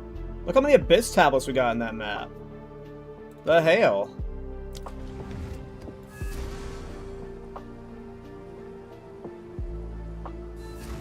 One day I'll go through my tablets and sell them.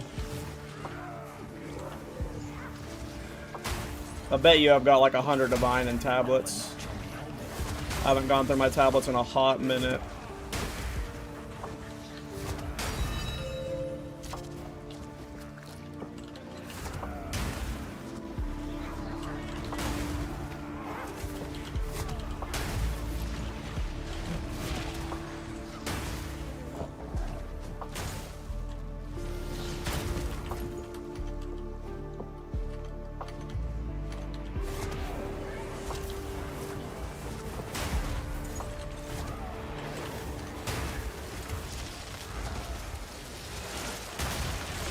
Whoa.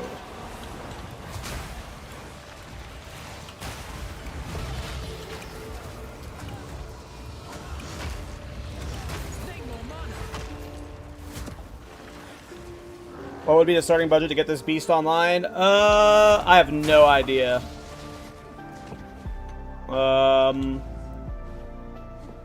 Depends on what you define by getting it online. You could probably start playing it like reasonably well in that late game, like with juiced maps of like 100 to 200 budget divine. I leveled as this character, but you know, I didn't like do a budget setup. I went straight to using Mage Blood because I had a Mage Blood, you know.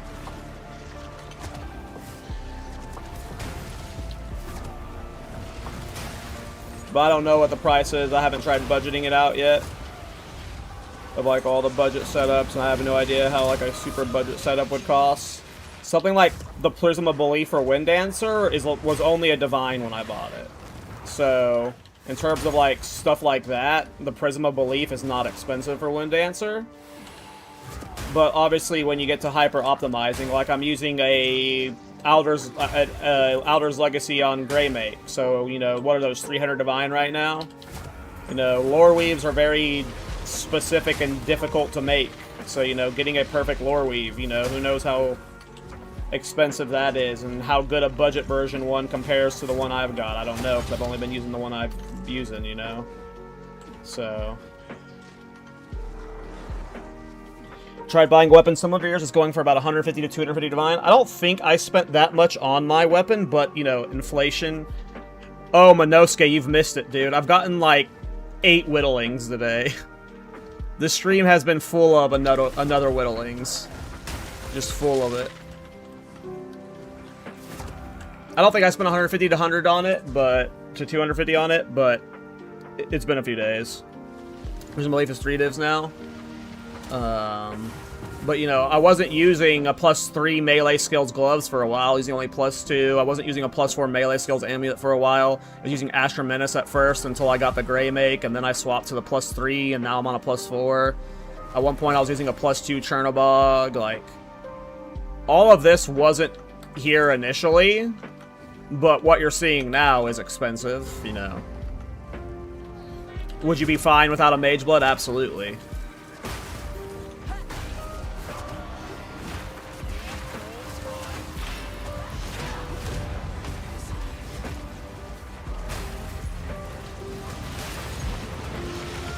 But gem levels matter, and the weapon matters, so you definitely have to get a good weapon, and then you have to get gem levels, and then, you know, Lore Weave is incredibly difficult to craft, so... You know, getting one like mine, I don't know how difficult it's going to be.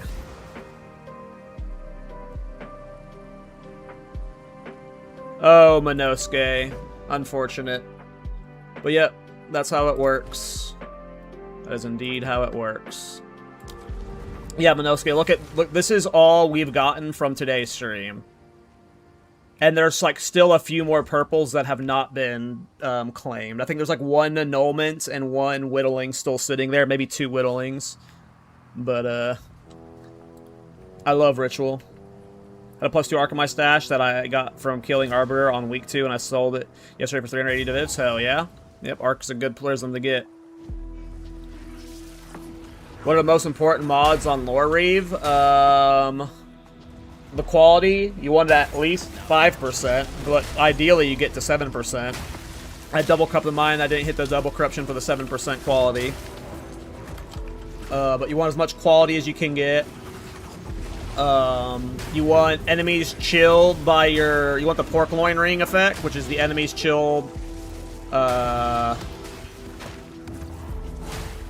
by your attacks, hits can be shattered as though throws in. That's what makes the Herald of Ice work without freezing. Oh.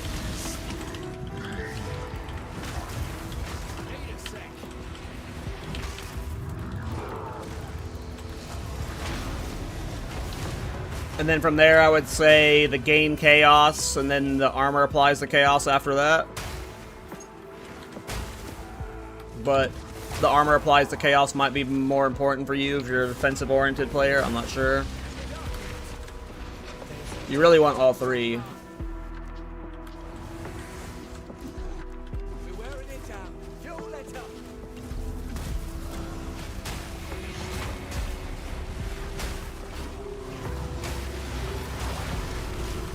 Oh, we heavy stunned ourselves.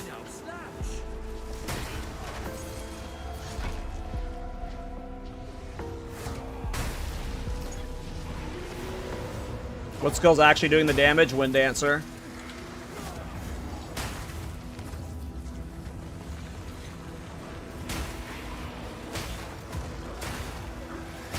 Does this build comfortably clear it? Not like this, but yes. I was doing expeditions last night. If you want to go to my YouTube stream or my YouTube channel, you can look at the VODs from last night. It's Hammer of the Gods spam. But I was doing juiced expeditions last night. Some of the people in chat were there to watch it. They can confirm that, you know, it can do them.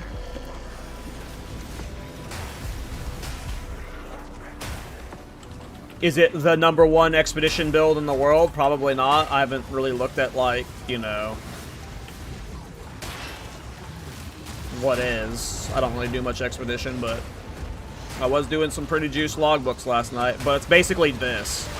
You're basically just running around kiting and spamming Hammer of the Gods, so you're not playing the idle style near as much. Wind Dancer still does a lot during Expedition. It's constantly picking off the magic and stuff, but you're not, like, you know, right, basically in, like, Rite of the Nameless, or basically in all content, if I'm running around the map, Wind Dancer is killing rares. Like, watch this rare. That rare just got killed by Wind Dancer there. that doesn't happen in Expedition. You're not killing the rares in Expedition without spamming Herald of the Gods. When you get to, like, the mods, that the rares that have, like, 13 runes on them, you know, you gotta be hammer spamming.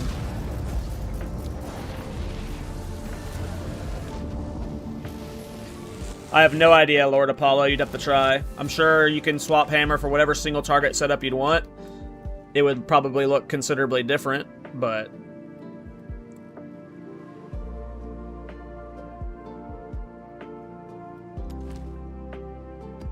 in terms of the passive tree.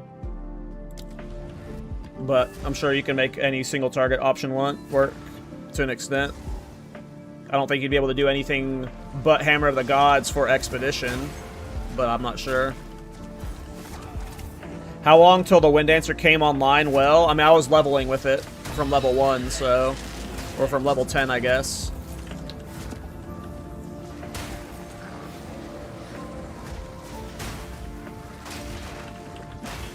I am level 16 and Wind Dancer just takes 20% of health. What do you mean takes 20% of health?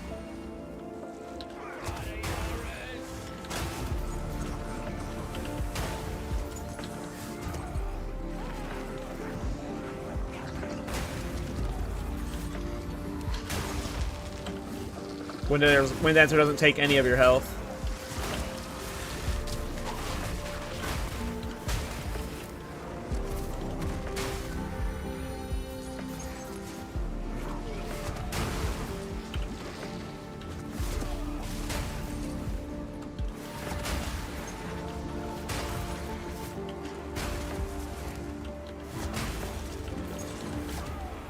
Have to melee the rest, get more levels, get more damage.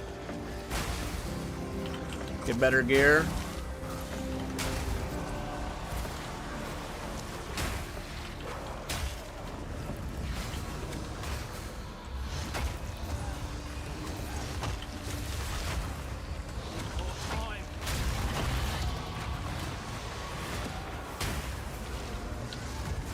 Is it impossible to get one shot with this build? Nope. There's like 3 builds in this game that they can't get one shot.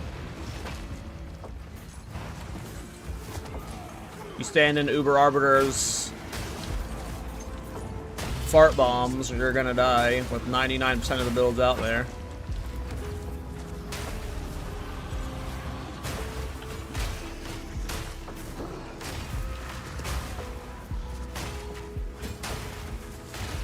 But that's how this game's designed. Like, GD doesn't want there to be unkillable builds. They want, you know,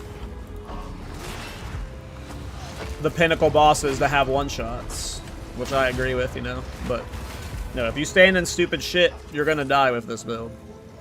Or if you stand, you know, in the bad stuff.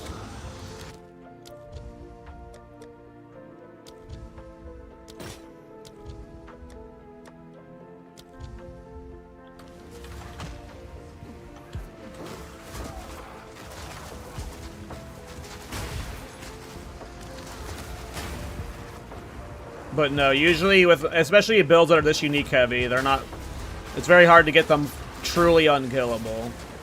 You need like mathematically stupid builds to become unkillable.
Where the hell?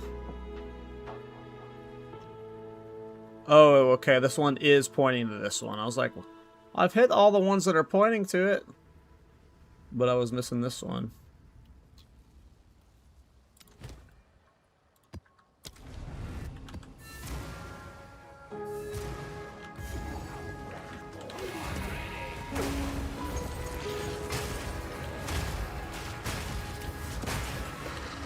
So, today's finally the day. Hey, old friend.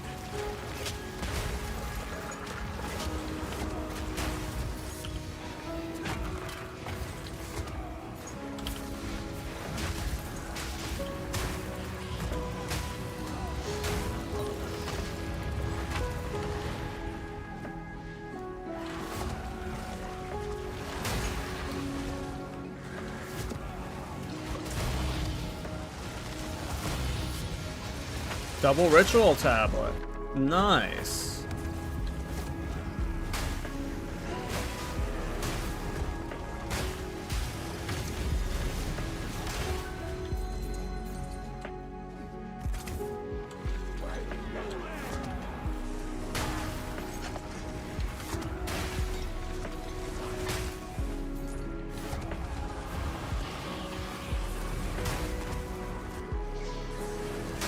The only gem you keep low level is Arsonist.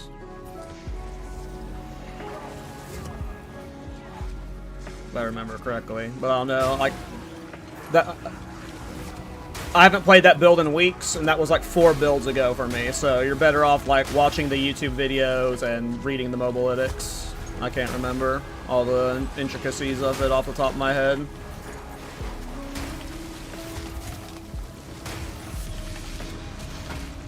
I get build brain suit. So I could try and tell you, but it's probably inaccurate. That's what I make the mobalytics and the guides for, is because it pertains, it has all that information in it. Usually.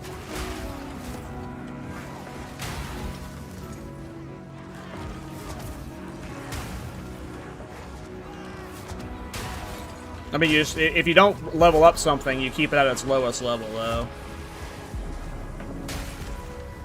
Usually.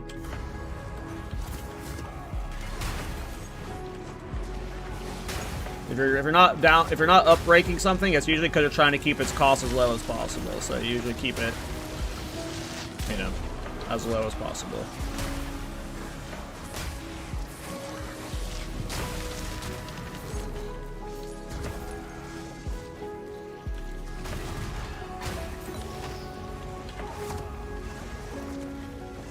If that makes sense.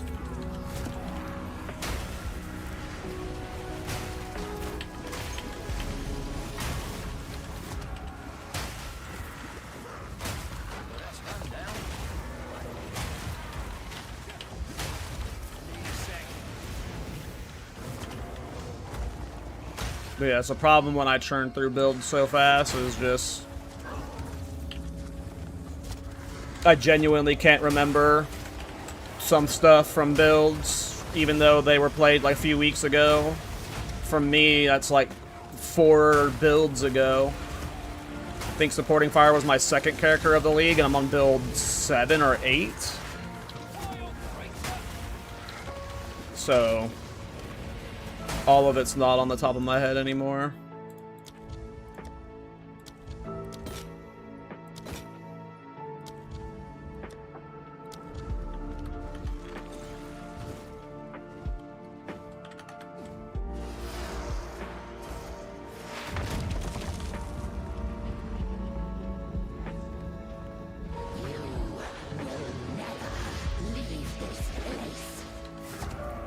I'm unfortunately not the best guide maker.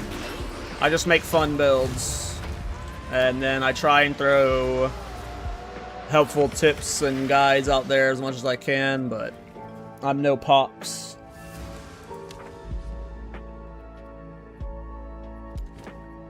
Alright, this should give us our Jade Isles. I love spring.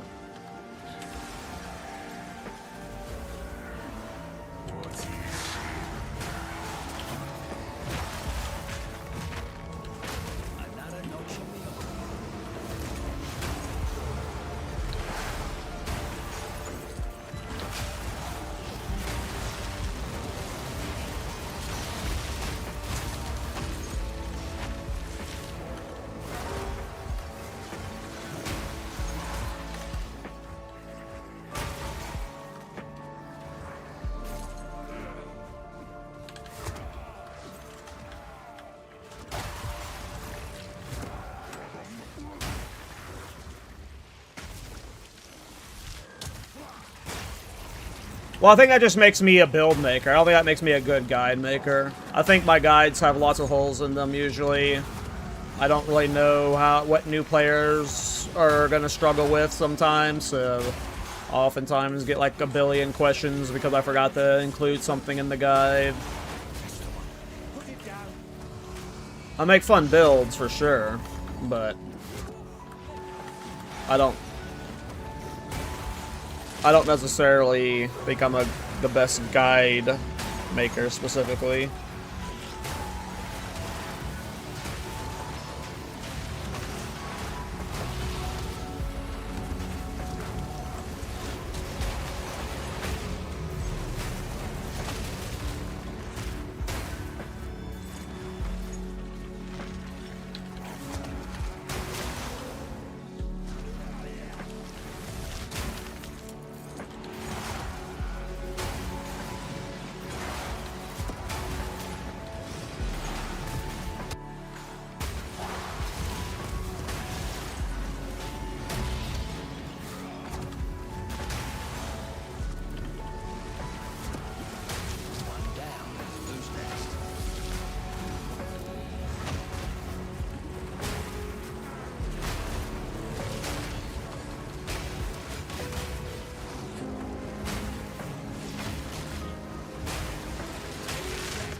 Oh, heavy sun myself. No, no, no. Damn it. I was scratching my ear when that happened. I just threw up my auto block and then I was scratching my ear and I wasn't paying attention.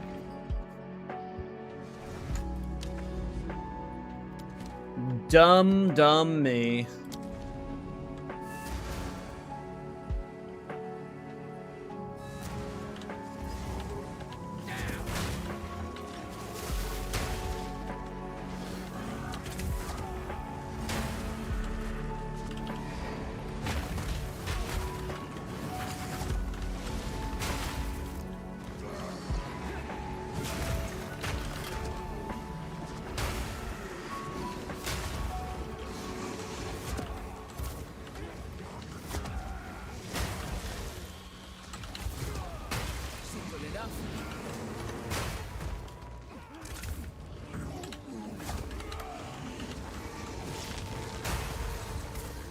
What's your Infernal Cry doing for you?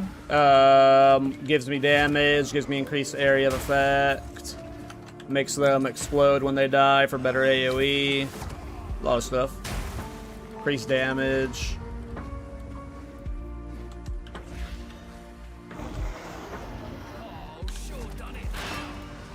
Bye-bye. There's the bacon. Alright, guys. It is time. There is a 100% chance that Rockiata's Flow, the boss that drops it, will be here. So...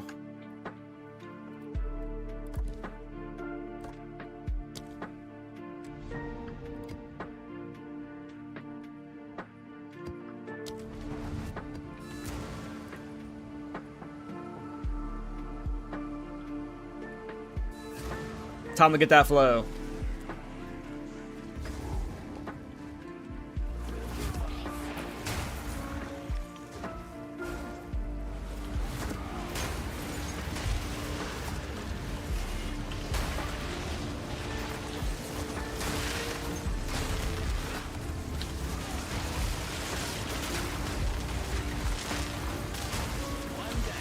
Oh, Jesus.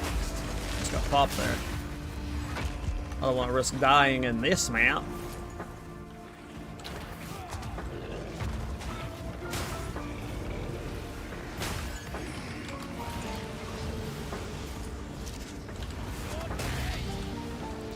Another ritual tablet. We're so ritual. Build budget? Well, I've got a mage blood, so over 1,000 divines right now.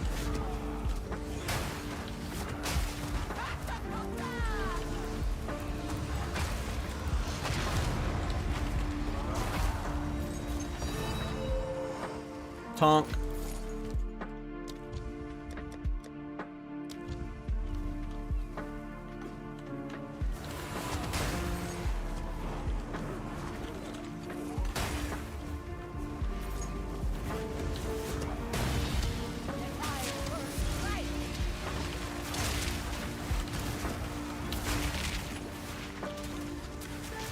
Is that PoE music but lo-fi? Yep.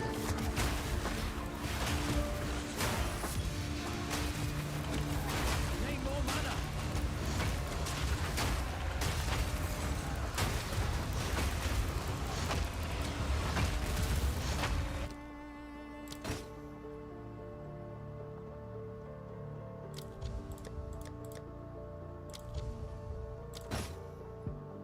Darn. A day's work.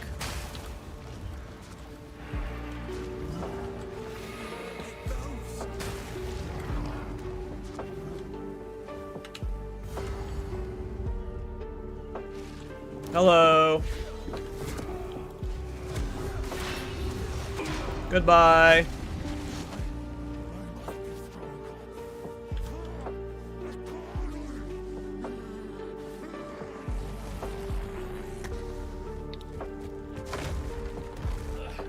This is redemption. This thing's a damnation.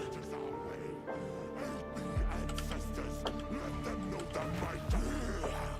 I am the true Nakuramaboy.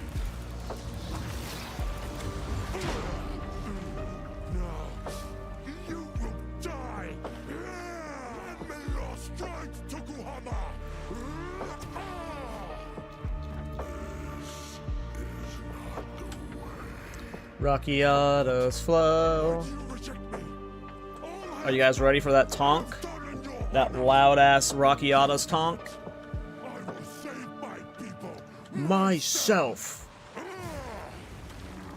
The power of the ancestors is mine. Of the ancestors is mine.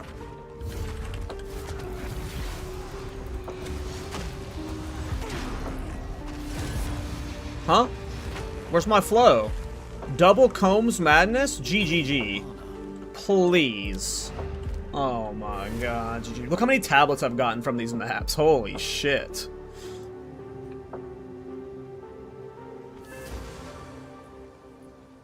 You got Garukins, Rockiadas, and Headhunters? Jesus. Well done.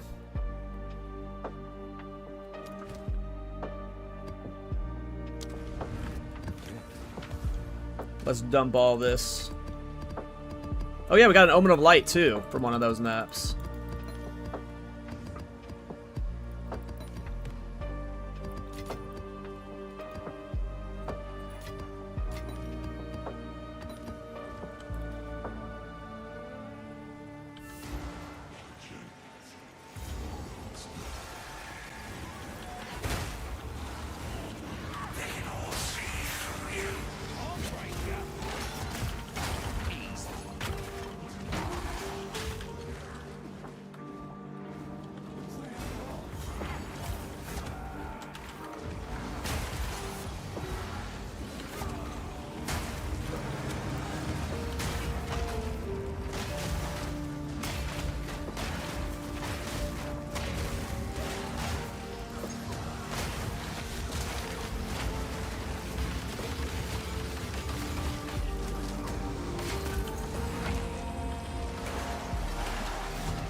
Does this AFK sim? Nah.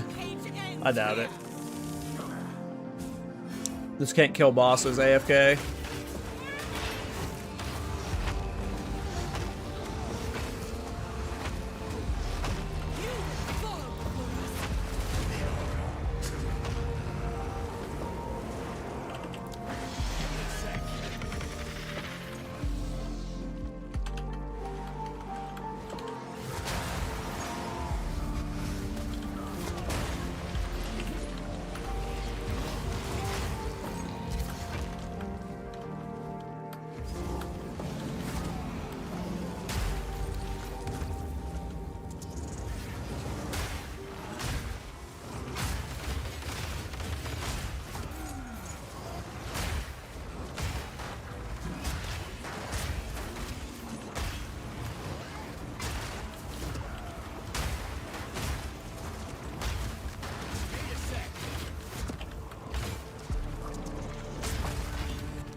Okay.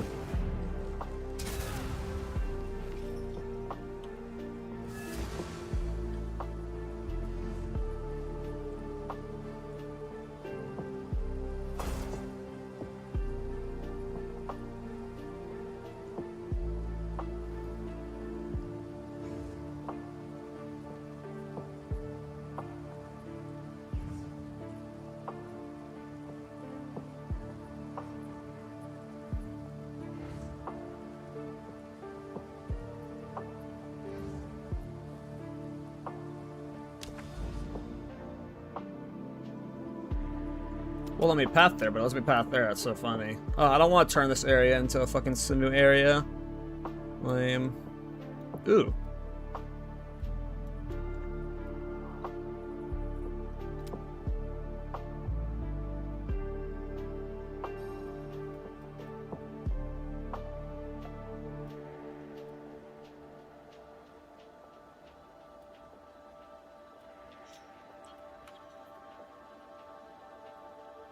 Alright guys, I am going to go get lunch, so I'm going to be ending the stream. It was a shorter stream for this morning, but I just wanted to play the game a little bit. I don't know when I'll have a full build guide out, but enough people are asking for a build guide, and enough people are telling me that the build is, like, good enough to warrant a build guide, so I don't know if I would play this or make a mobalytics for it, but there will at least be a video guide coming. I'll see. I'll think on the mobalytics. We'll see. Mobalytics are like just a fuckload of work, and I don't know if I want to encourage new players to play this build yet.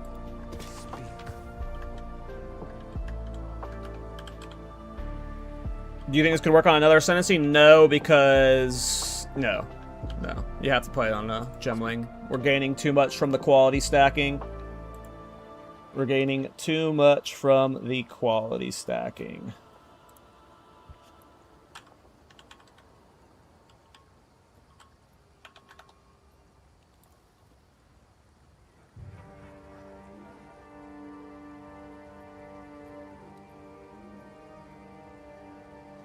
Alright, I'm going to send you guys over to the homie Jorgen.